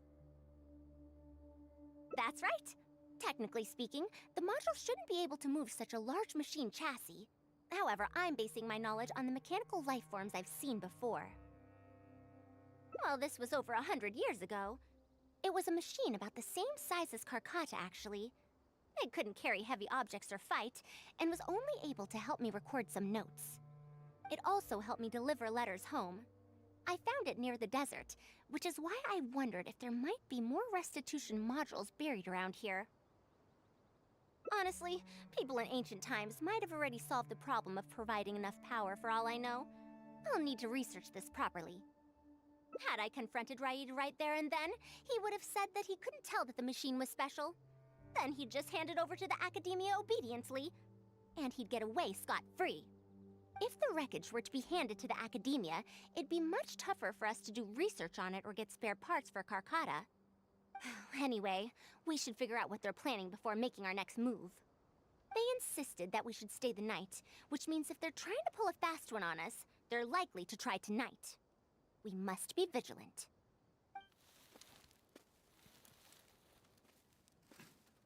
Are those sounds coming from the excavation site? I knew they wouldn't be able to wait. They must be scared that we might discover something tomorrow. Not a single person guarding the campsite. This must be quite the manpower expenditure. I'll see if they left any clues behind at their camp. Keep watch and help me stall them if it comes to that, would you? All right. I'm counting on you.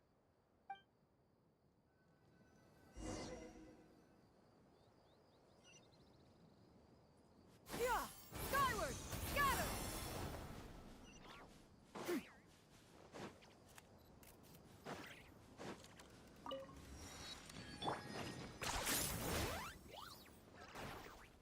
Why isn't the tent here yet? We need to switch it out tonight. It's still on the way. I'm afraid this is the first time we're delivering such a huge one. You good-for-nothings are just a load of trouble, aren't you? We wouldn't have to deal with these interlopers if you had kept those lips of yours from flapping. Hurry up and hide our current tent and deliver the new one to me tonight, no matter what it takes. Huh? Who's there? I'm sorry. I'm just a bit upset because my subordinates aren't doing their jobs properly. When did you get here? It's nothing. Just a tent. We didn't pack up all our tents from the last campsite. Some of them, along with a few people, have been left there. Someone damaged our current tent, so I'm trying to get my subordinates to get one from that previous campsite delivered here. The relics in the ruins are highly valuable, so I'm worried that treasure hoarders and bandits might try to steal them. Since the tent isn't here yet and I can't fall asleep, I came here to patrol. Well, these things are antiques after all. There will always be people interested in buying them. I hired so many people precisely because I was worried about that happening. Speaking of which, I'd like to ask, is the Academia really aware that you've traversed through the desert to come here in the middle of the night? Also, where's Farazan? Why isn't she with you? I'm right here. Also, you forgot to address me as Madam.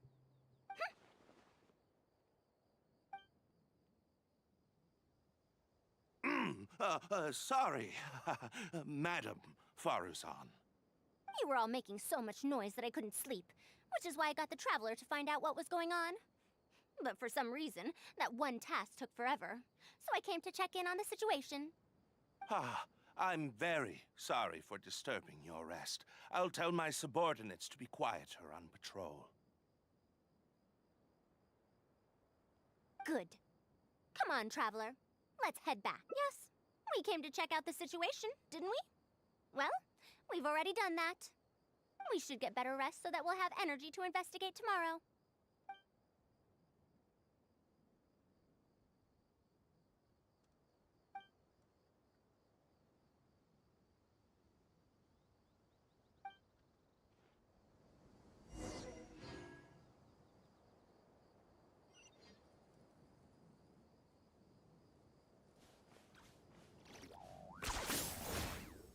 Is this really necessary?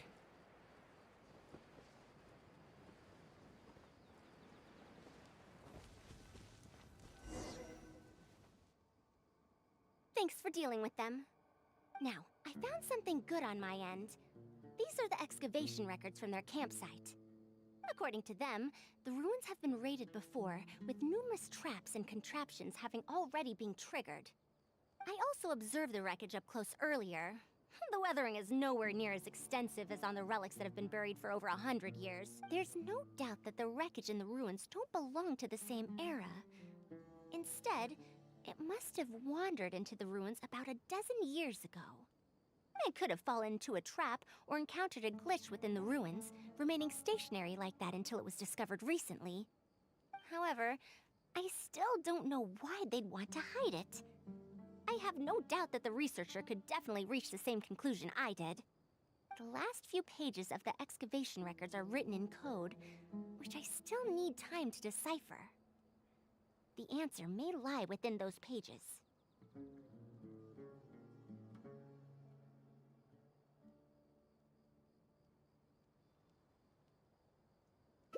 It's just wordplay. And if anything, that's my wheelhouse.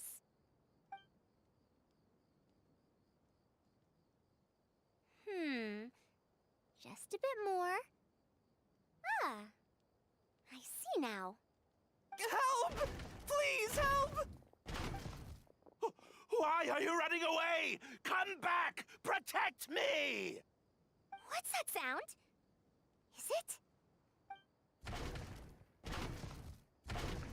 The Ruin Wanderer? Reactivated? That's impossible! Is this the work of some kind of hidden mechanism? Never mind. We have to focus on saving lives first. I'll cover them. You go stall the Ruin Wanderer. What? It ignored the Traveler? Why is it chasing after us? What could have caused it to reactivate? And to give chase? Darn it! Hey, come on, you lot! It's clear that we can't escape, so let's just attack it!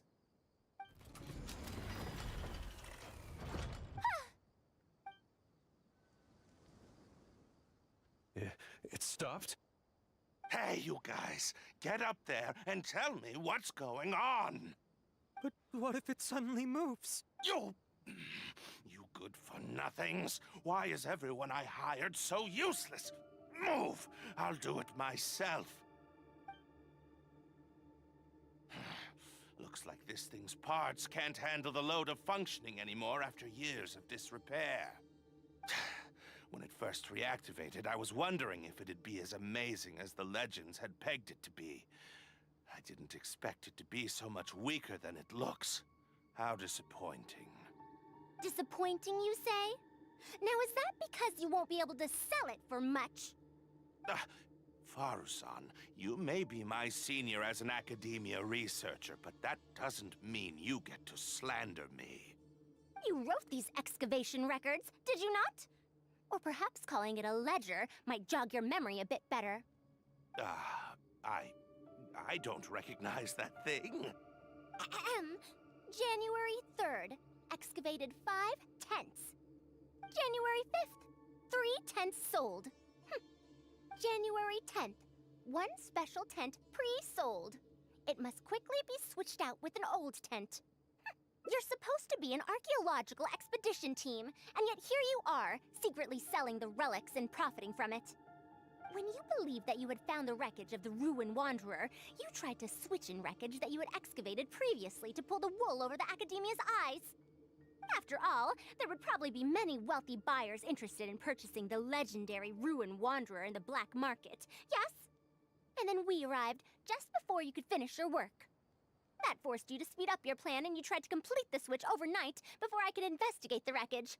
In your haste, however, you accidentally activated the Ruin Wanderer instead. Did I get that all right?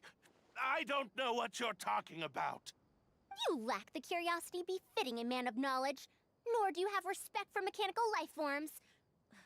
You're not fit to be a researcher. Ridiculous. Curiosity? Respect? I'm not here to hear you preach. Hey, we're leaving. Mr. Aid! Behind you?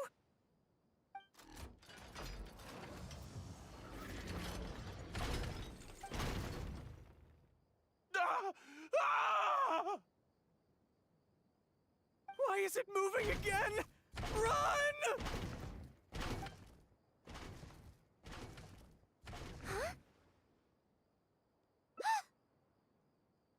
Some said that it was like a giant, while others said that it was like a beast. However, none knew why it wandered the ruins. Technically speaking, the module shouldn't be able to move such a large machine chassis. However, I'm basing my knowledge on the mechanical life forms I've seen before. Centuries? Impossible. I heard nothing about it back then. It could only have been around for a few decades at most. Why is it chasing after us? So you've been looking for me this whole time?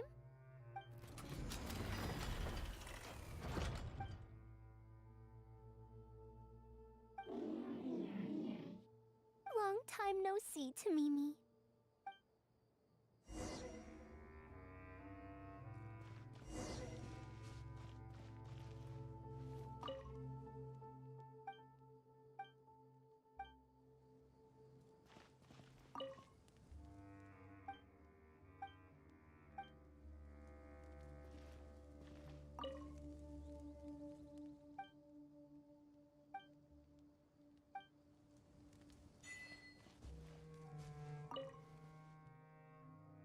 Dear Farazan, I hope you're doing well.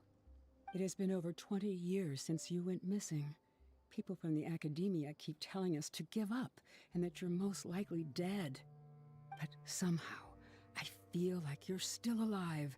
Yes, that you live still in some corner of this world. You've always been persistent, able to shine no matter what situation you face. I believe that this persistence serves you well in surviving and finding your way home. Unfortunately, I likely won't be able to welcome you home when you do. I don't have much time left, and my reflexes have slowed. Others keep telling me to stop exploring ruins. Only Tamimi is still the same as before, always running off to places which you've been to. Your teacher and friends came up with an idea to remodel Tamimi, so it can search for you in our place. You didn't like coming home back then and would always get Tamimi to send a letter back. Now we're leaving a letter with Tamimi. I wonder if it'll ever be delivered to you. I don't know the answer to that question, but if you ever read this letter, I hope it'll be when you've already found your way home. I regret not being able to say this to you myself, but I'll still feel sincerely happy for you, my dear daughter. Welcome home, Farazan. Look at you, Tamimi. You've changed so much after all these years. Thank you for waiting for me all this time. I've safely received the letters. Your work is done now. You can sleep.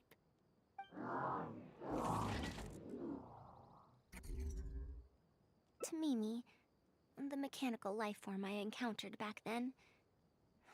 When I would go on expeditions, it would follow me, take notes for me, and send my letters home. When I met with that accident, it was on the way to deliver a letter for me. I once thought that I'd never get to see it again. I didn't expect my teacher and others to remodel its self-repair function, upgrading it to self-learning. And so, in order to plumb the depths of unknown ruins and overcome dangerous traps, it repaired and modified itself using parts it found along the way. One decade of wandering became many, and soon, Tamimi, which used to be incapable of even moving heavy objects, became the Ruin Wanderer. All so I could deliver these last letters from them to me.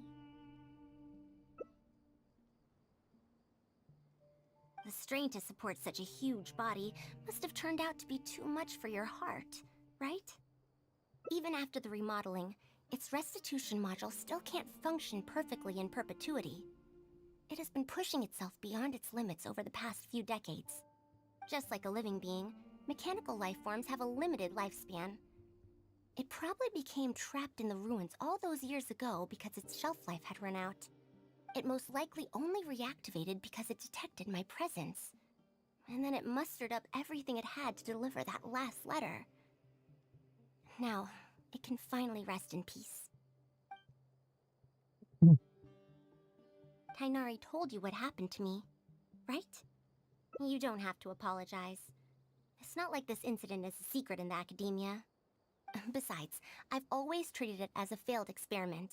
As a researcher, I must accept this result. However, finding out that so many people were affected by my failure does make me feel somewhat conflicted. Can you head back to Pardistii first? We've been here for a while, and it's best not to make Kale and the rest worry. As for me, I want to stay with Tamimi for a bit longer. Just a bit.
How was your journey through the desert? Wait, where's Madame Farazan?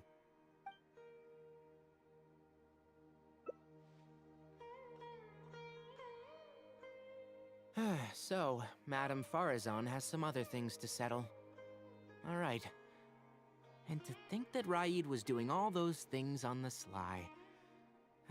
It's good that you all got out of that situation in one piece. Madame Farazan will be able to repair Karkata when she gets back, won't she?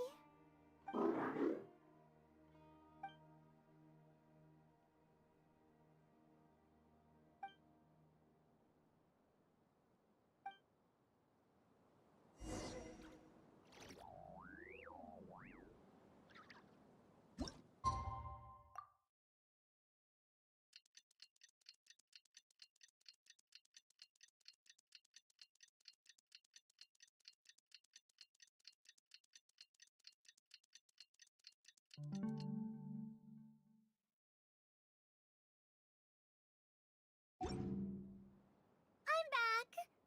What? Is there to be no welcoming party? Madame Farazan, we're over here! That's more like it. Now, here are some components I brought back from the desert. Switch these out with the ones Karkata is using right now, and it'll be back in ship shape. So this is a relic of an ancient civilization. Unbelievable. Thankfully, it didn't end up in Raid's unscrupulous hands. Unscrupulous, huh? Sounds like you already told them what happened. Is that so? Thank you. We will talk about everything else later. It's nothing. I've already given all the evidence we have against Raid to the Academia. They're going to be very busy. Too busy to bother us, I'd wager. I'll start repairing Karkata then. Kale, can you help me out? Of course!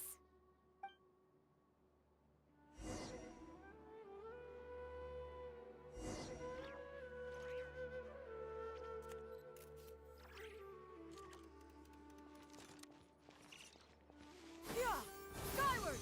Scatter! here. Thank you for keeping Tamimi a secret. If I tell them about Tamimi, will they still feel happy for Karkata? Even if we could convince them to accept the components, they'll probably still feel bad about it. I don't want my past to affect people in the present. That applies to both me and other people. It's fine. I'm used to this. I once believed that I'd never hear from my old friends and family ever again. Even their faces are getting hazier in my memories. However, I could remember them clearly again after reading the letter Tamimi handed to me and learning that they'd never given up on me. That's more than enough. I'd be disappointing them if I let myself fall into a slump because of this. Neither my teacher nor my mother would have wanted to see me like that. Besides, you're lending a listening ear to me now, aren't you? Oh, Pardeus DI looks pretty scenic at night. Will you take a stroll with me?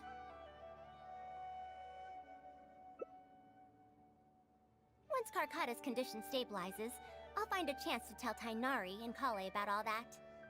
But for now, just help me keep this secret. Thank you. Whether it's 100 years ago or now, I have people who worry about me. I suppose I should consider myself quite fortunate. The only time when I felt otherwise was when I had just returned to Sumeru. No one came to check up on me then.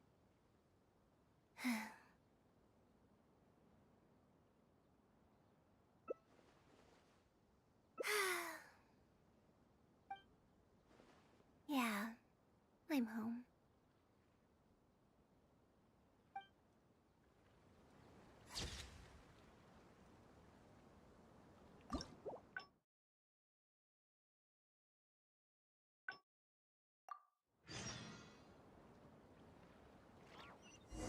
Yeah! Scatter! Skyward! 10 points for agility. You're back!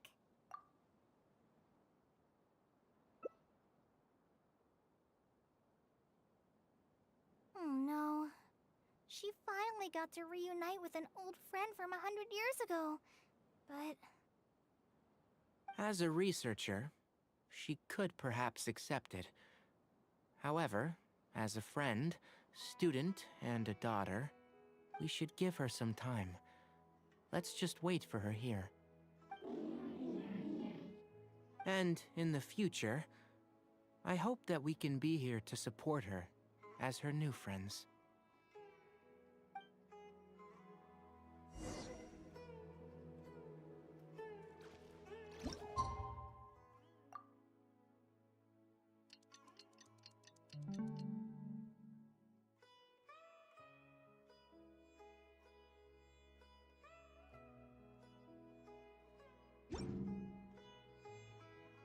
I'm back! What? Is there to be no welcoming party? We've all been waiting for you, Madame Farazan. That's more like it. Now, here are some components I brought back from the desert. Switch these out with the ones Karkata is using right now, and it'll be back in ship shape. Huh? Why do you all look so solemn? Come now. Liveliness befits youngsters more. Madame Farazan, did these parts come from... Come now. I thought that you must have encountered some major problem. This isn't something you have to worry about. Well, it looks like you already know everything, but no need to feel bad. Like I said before, as researchers, we must learn to accept our failures. Tamimi had been operating beyond capacity for a century, and I'm unable to repair it with my current abilities. Not even with these parts. It would thus be much better to use them to extend Karkata's lifespan. As a senior, it is only right that I do something for the people who come after me. That holds true for both researchers and machines. Besides, I didn't say that I would be giving you these parts for free. They will only be used for Karkata temporarily. Otherwise, you wouldn't be able to help me with my research. I'll be sure to revive Tamimi once I've fully deciphered and replicated the creations of the ancient civilization. All right. I'll do my best to help. Me too. not sure if I'll be much help. Thank you. If they could remodel Tamimi successfully even back then, there's no reason why we won't be able to do even better. And when that day comes, I'll be sure to say, welcome home, Tamimi.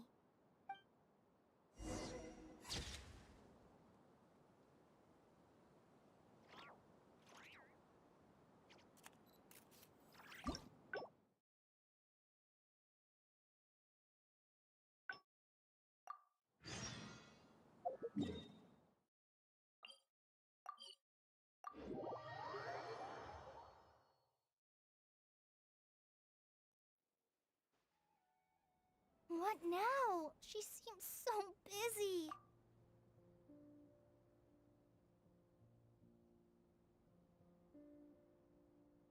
Yeah, that would be the best for them both. I don't know if Tainari's told you about this before, but while my research involves learning about ruins and the mechanisms within them, I don't belong to Ksharawar, which specializes in researching mechanisms, nor am I in Spontamod, which specializes in researching energy flow. Instead, I'm part of Haravatat, which specializes in languages and scripts. She has been invited to Ksharawar multiple times to continue her research, but she's rejected them each time. Just listen to how they introduce themselves. In the future, Ksharawar will be the only Darshan with the ability to research mechanisms. There's no such thing as exclusivity in knowledge. Besides, the current Ksharawar is more concerned about how mechanisms can be used in everyday life, while my research involves textual analysis of ruins. If they're trying to use the collaborative project as an excuse to have me reconsider again... No, that's not it. The request this time is from Akara Crafts. The representative of Ksharawar recommended you to them, Madame Farazan. In truth, she told me that it's because she respects you a lot. Oh, respect? Oh, my. Putting aside my ideological differences with Ksharawar, I suppose I must acknowledge this attitude of theirs. At the very least, they're bounds above those decrepit Haravatat fools. Yeah, Akara Crafts is a pretty nice shop. Since both of you feel as such, I shall first hear this proposal. In summary, Akara Crafts wants to design a series of early learning toys that will cultivate curiosity and learning in children. Early learning toys. Interesting. The academia agreed to work with them because they hope that these toys can help children become excellent researchers in the future. True. The current academia is in need of some new blood. If the children start learning now, perhaps I can find some talented students in a few years. Madame Farazan, you still haven't found any students? Anise, Kasharawar's representative, should be staying in the inn at Port Ormos. If you want more details, you can find her there. Port Ormos? Now there's a place I haven't been to in a long time. I wonder how much it's changed. I probably can't join you since Port Ormos is a little far from here. I should probably go back and report to Master, and then review today's homework. No worries. Go do your homework, Kale. Once I'm done with everything here, I'll head over to Pardistii. Thank you. Why, I'd even call this a rare chance for a curious researcher like myself to observe the legendary traveler up close.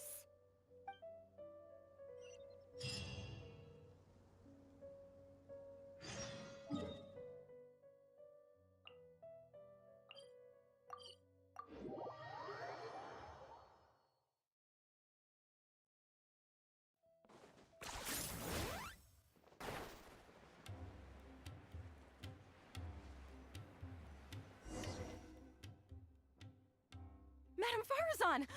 Oh, it's really you. Did you change your mind? All right, calm down. Let me be clear. I'm still not all that interested in Ksharawar. I'm just here to see how the project is going. After all, you're here as representatives of the academia in this collaboration. The reputation of all research is at stake here, so I will not simply stand by should mistakes get made. Either way, it's good that you were willing to come. Now, we've given Akara Crafts many ideas over the past couple of days. However, their owner thinks that our designs are too complicated, which will drive production costs too far up. That's expected. Students who have never had to deal with budgetary constraints probably don't understand how important it is to keep costs low. How enviable. Oh, If you join the Kashara War, your budget will be as big as you want it to be. I guarantee it. That's enough. I will not repeat myself. Take me to Akara Crafts owner first, if you please. All right. He's usually at the slope up ahead recruiting volunteers to test out his toys. Let's just head over.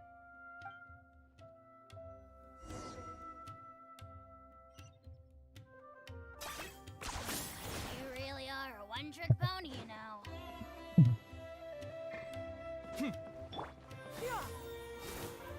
Scatter!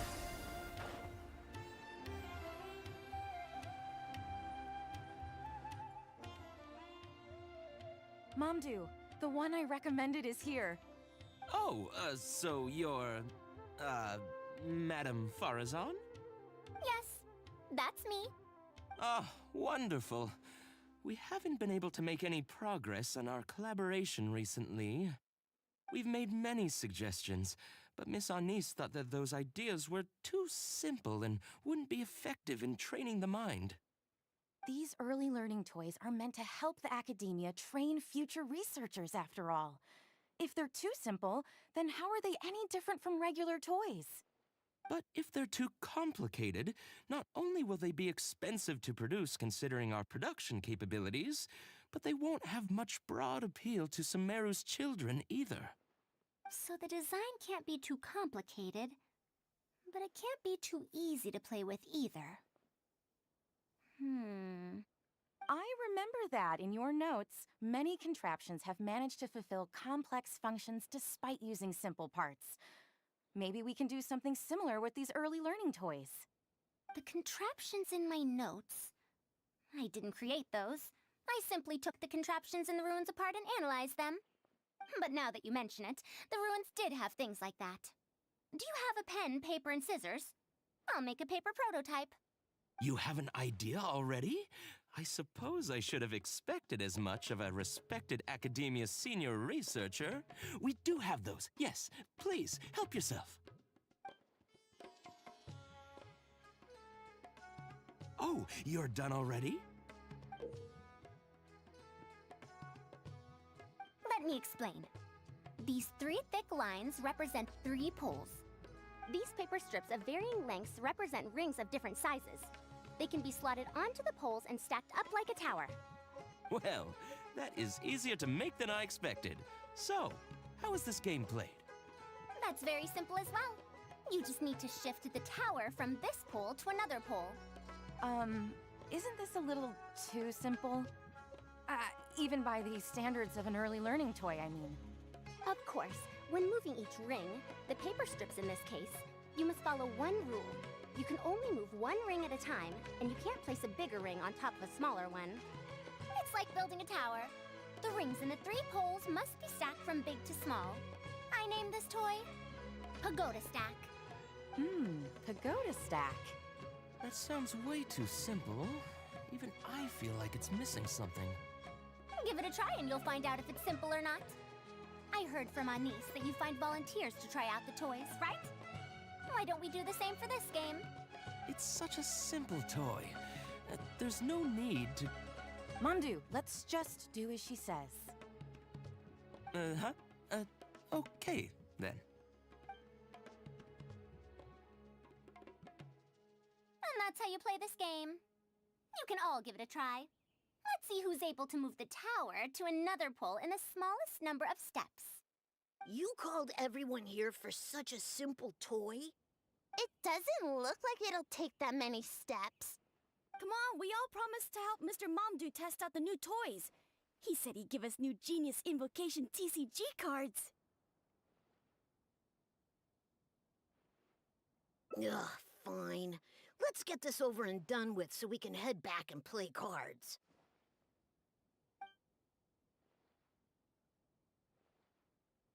Done! It took me 19 steps. Huh? It took me over 20 steps. I only needed 18 steps. Isn't that way too big? Looks like you're all familiar with the rules now.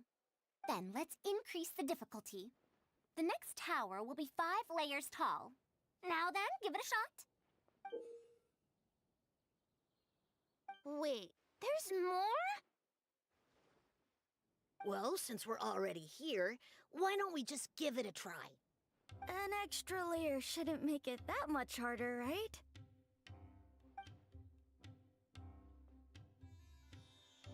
What's going on? I've already moved over 30 steps, but I'm still not done yet. I'm almost done. Looks like I'm the faster one this time. Done! It took me 35 steps. What? How? This pagoda stack toy is pretty fun to play with. Good. We'll try it one final time. This time, we'll add 2 more layers, making 7 layers in total.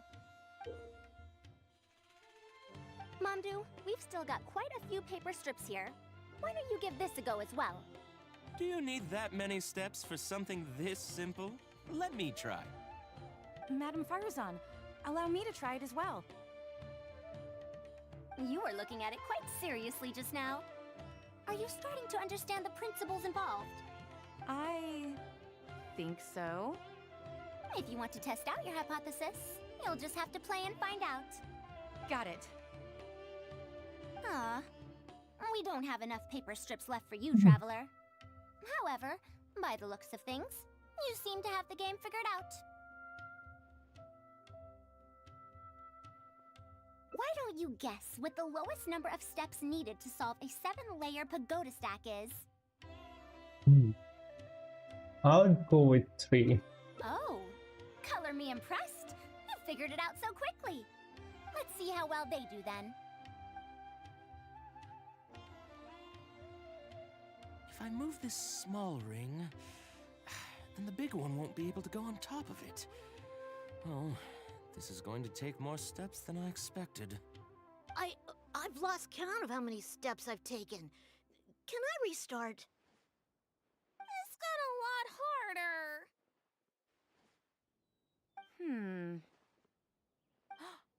I solved it! Madame Faruzan, it takes 127 steps in total. That many? But there are only 7 layers. For every extra layer in the pagoda stack, the move order you need to consider becomes much more complex, and the number of steps required will at least double. More accurately, it will require double the steps, plus 1 each time. You did well. You didn't underestimate the principles behind it just because it's an early learning toy. The complexity of any given contraption isn't determined by the number of parts it has. The way the parts interact and the rules behind how it operates are important too. Oh, I see. No wonder you emphasized in your notes that no contraption should ever be underestimated. I see. So even a simple toy can become complex with the right set of rules. That's right. The rules used for Pagoda Stack are the simplest kind when it comes to ancient contraption-making techniques. I could spend some time picking out all those machines that do something similar and write you a reference book. Once that happens, you can give the volunteers the reference book and paper prototypes and find out which toy is the most popular. Do you have any other toys? Yeah! When can we play with them? In about 2 days or so, I think. Anise, if you're free, can you help me with the illustrations for the reference book? Of course! I'd be honored. 2 days should be enough for us to find more volunteers. Then we can organize a huge conference here, at which we can announce which toy we'll be making. You'd be most welcome. We need more people to get a healthy range of opinions. The more, the merrier. Thank you for coming here with me today. I'll walk back with you.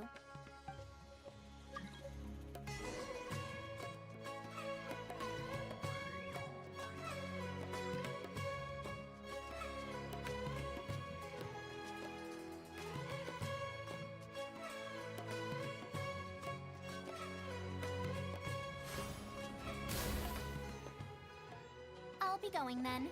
Say hi to Tainari and Kale for me if you can. You want to ask why I'm unwilling to join them, yes? Putting aside the fact that they're too full of themselves, I actually have no issue with their research methodologies and approach. After all, knowledge is either right or wrong. Superiority and inferiority do not come into the conversation. All researchers are just doing their best to shed light on the unknown in their Can you respective say fields knowledge of expertise. is right or wrong? I don't think knowledge The can unknown be they shed light on, it's a step forward for us all. like categorized as right or wrong.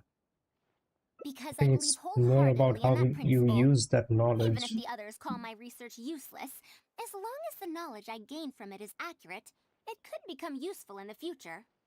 In the end, useful and useless are concepts that shouldn't be used to evaluate knowledge. When I first started deciphering ancient documents, I didn't think about how it'd be useful to Kasharawar. That's why there's no need for me to join them to do useful research. I'd rather stay in Haravatat. It's much more convenient for me to access the materials I need for my research here.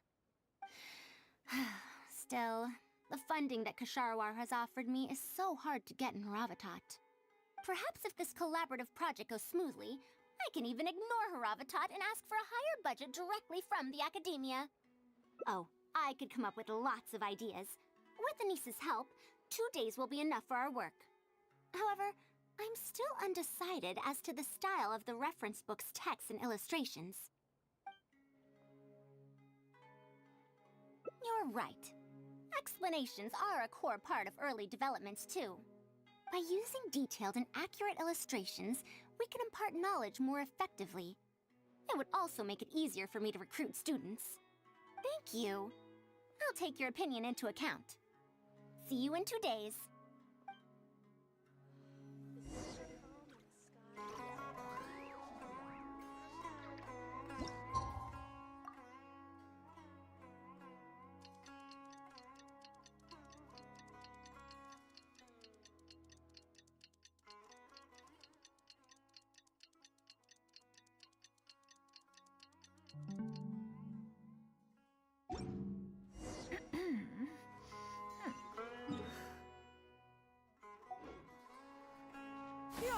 Skyward!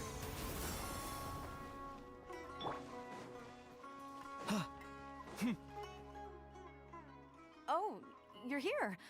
We're just starting to set up the venue. We've called up everyone we possibly could have. This is going to be quite the event. My masterpiece is going to be exhibited after all. Let's see what the academia shall say about it this time. To sum up, the 24 forms of pressure-based puzzle mechanisms were used in various ruins. All right, let's go to the next page. Now, I'll explain the base layer design of elemental monuments. Are we done yet? I don't understand any of it at all. Are these really toys? They sound a bit too dangerous to buy for children. Oh. Well, we've prepared paper prototypes for everyone. If you're interested in the mechanisms Madame Farazan's talked about... Oh, this is no fun. I want to go home and... Forget it. I don't think anyone would be interested. I should go home and take care of my...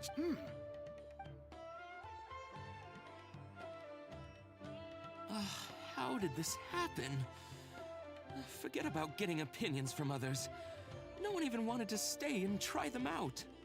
I'm sorry. I think we miscalculated. No, you simply gave suggestions.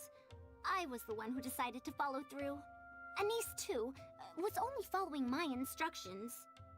I will find a way to make up for this error. Please, give me some time. I'll write another reference book. Excuse me, but are you the one who wrote this reference book? Yes. Who are you? Ah, you're that man mountain who was in the crowd just now. Do I stand out that much? Well, I guess I don't look like someone who'd have anything to do with toys. Let me introduce myself. I'm Kamal, the branch master of Sumeru's Adventurers Guild. What's the branch master doing here? Were you looking for us, or did something happen? I came to Port Ormos to visit some old friends. On the way over, I saw the booklet you were handing out, so I came to take a look. Can you print a few more copies of this booklet and sell them to the Adventurers Guild? Also, could you make full-fledged models of those paper prototypes and sell them to us as well? What does the Adventurers Guild want with these toys? You may see them as toys, but to adventurers who need to deal with all sorts of machines and contraptions within ancient ruins, this booklet is a true treasure. We have many members who can't read, so books are of little use to them. What they know of handling mechanisms has been learned solely through word of mouth. Even if the Academia granted public access to all their books... Ah, and our booklet is practically all pictures. Well, it is designed for children. It might be a bit too difficult for children, but it's perfect for adventurers. If you can make wooden versions for demonstration purposes, even the most illiterate person would be able to follow along and understand. If we can supply a model set for each branch, and if each adventurer carries a booklet with them, then ruin exploration will become much safer. You really think so? I mean, yes. I always knew it. Knowledge will always be needed, one way or another. Making models of contraptions for the Adventurers Guild? We'll probably have to send in a separate application, but it shouldn't be an issue. After all, this concerns safety during the exploration of ruins. It's a problem that the Academia is actually trying to address as well. Then let's cut to the chase and discuss the details of our first order. The amount we're offering to pay in advance is... this much.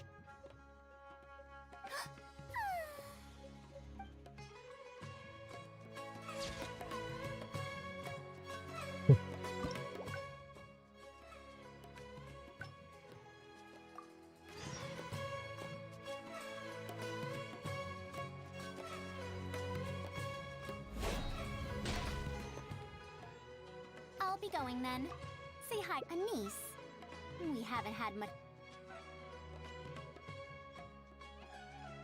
You're right.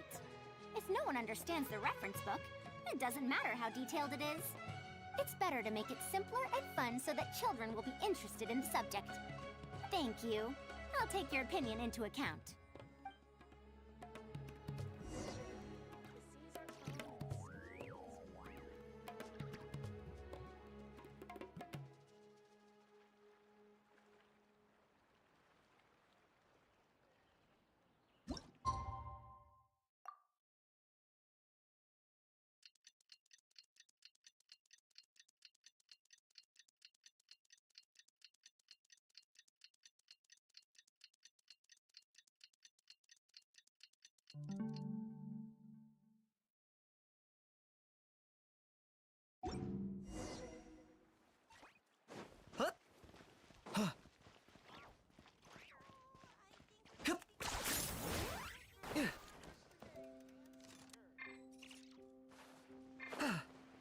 Hey.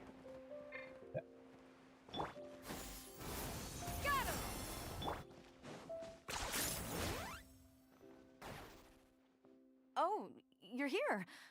We've called up everyone. My masterpiece is going to be exhibited after all.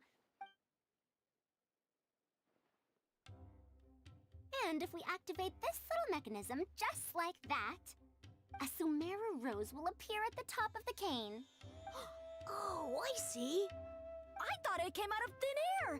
It's amazing. If the mechanism was bigger, you could make a rabbit appear, right? Then you can't use a cane. Could you switch it out with a hat or something?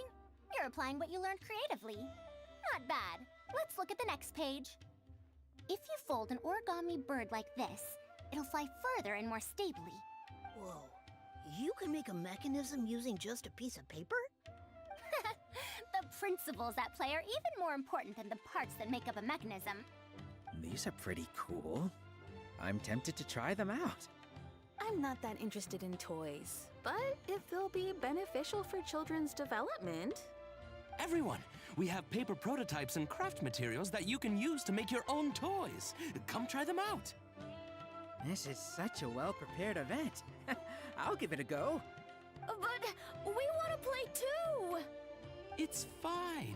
We have a lot of paper prototypes and craft materials. All feedback is also welcomed.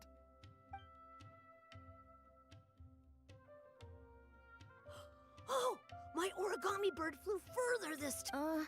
Professor Farazan? Professor? How can I make mine fly further? Just madam will do. Maybe in the future, you may indeed get the chance to call me Professor. You may wish to pay attention to these few details. Here, for example.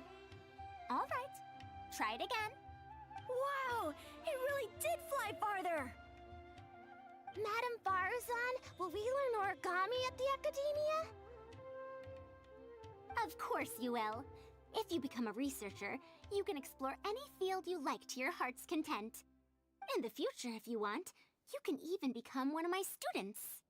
But Mom and Dad said that there are 6 Darshans in the Academia. Wait, was it 7? Which Darshan teaches about mechanisms in origami? Well, in this case, it wouldn't be Haravatat. I know. We need to choose Kasharawar. Huh? I want to attend Kasharawar in the future, and I want to make even more. Actually, the other Darshans do have their own specialties, too.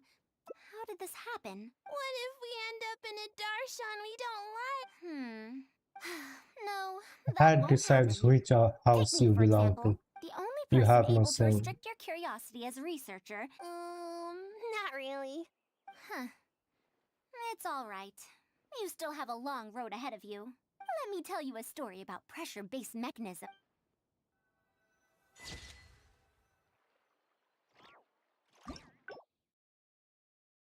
That's all 5 endings. Okay, finally we're done.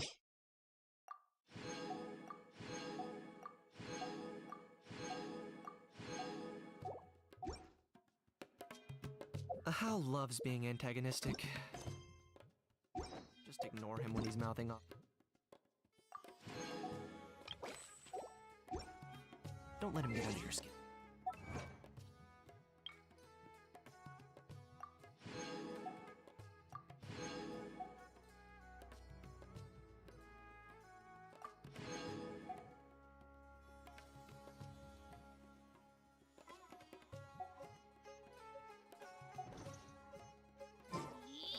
I dare you to release me and say that to my face! Good night.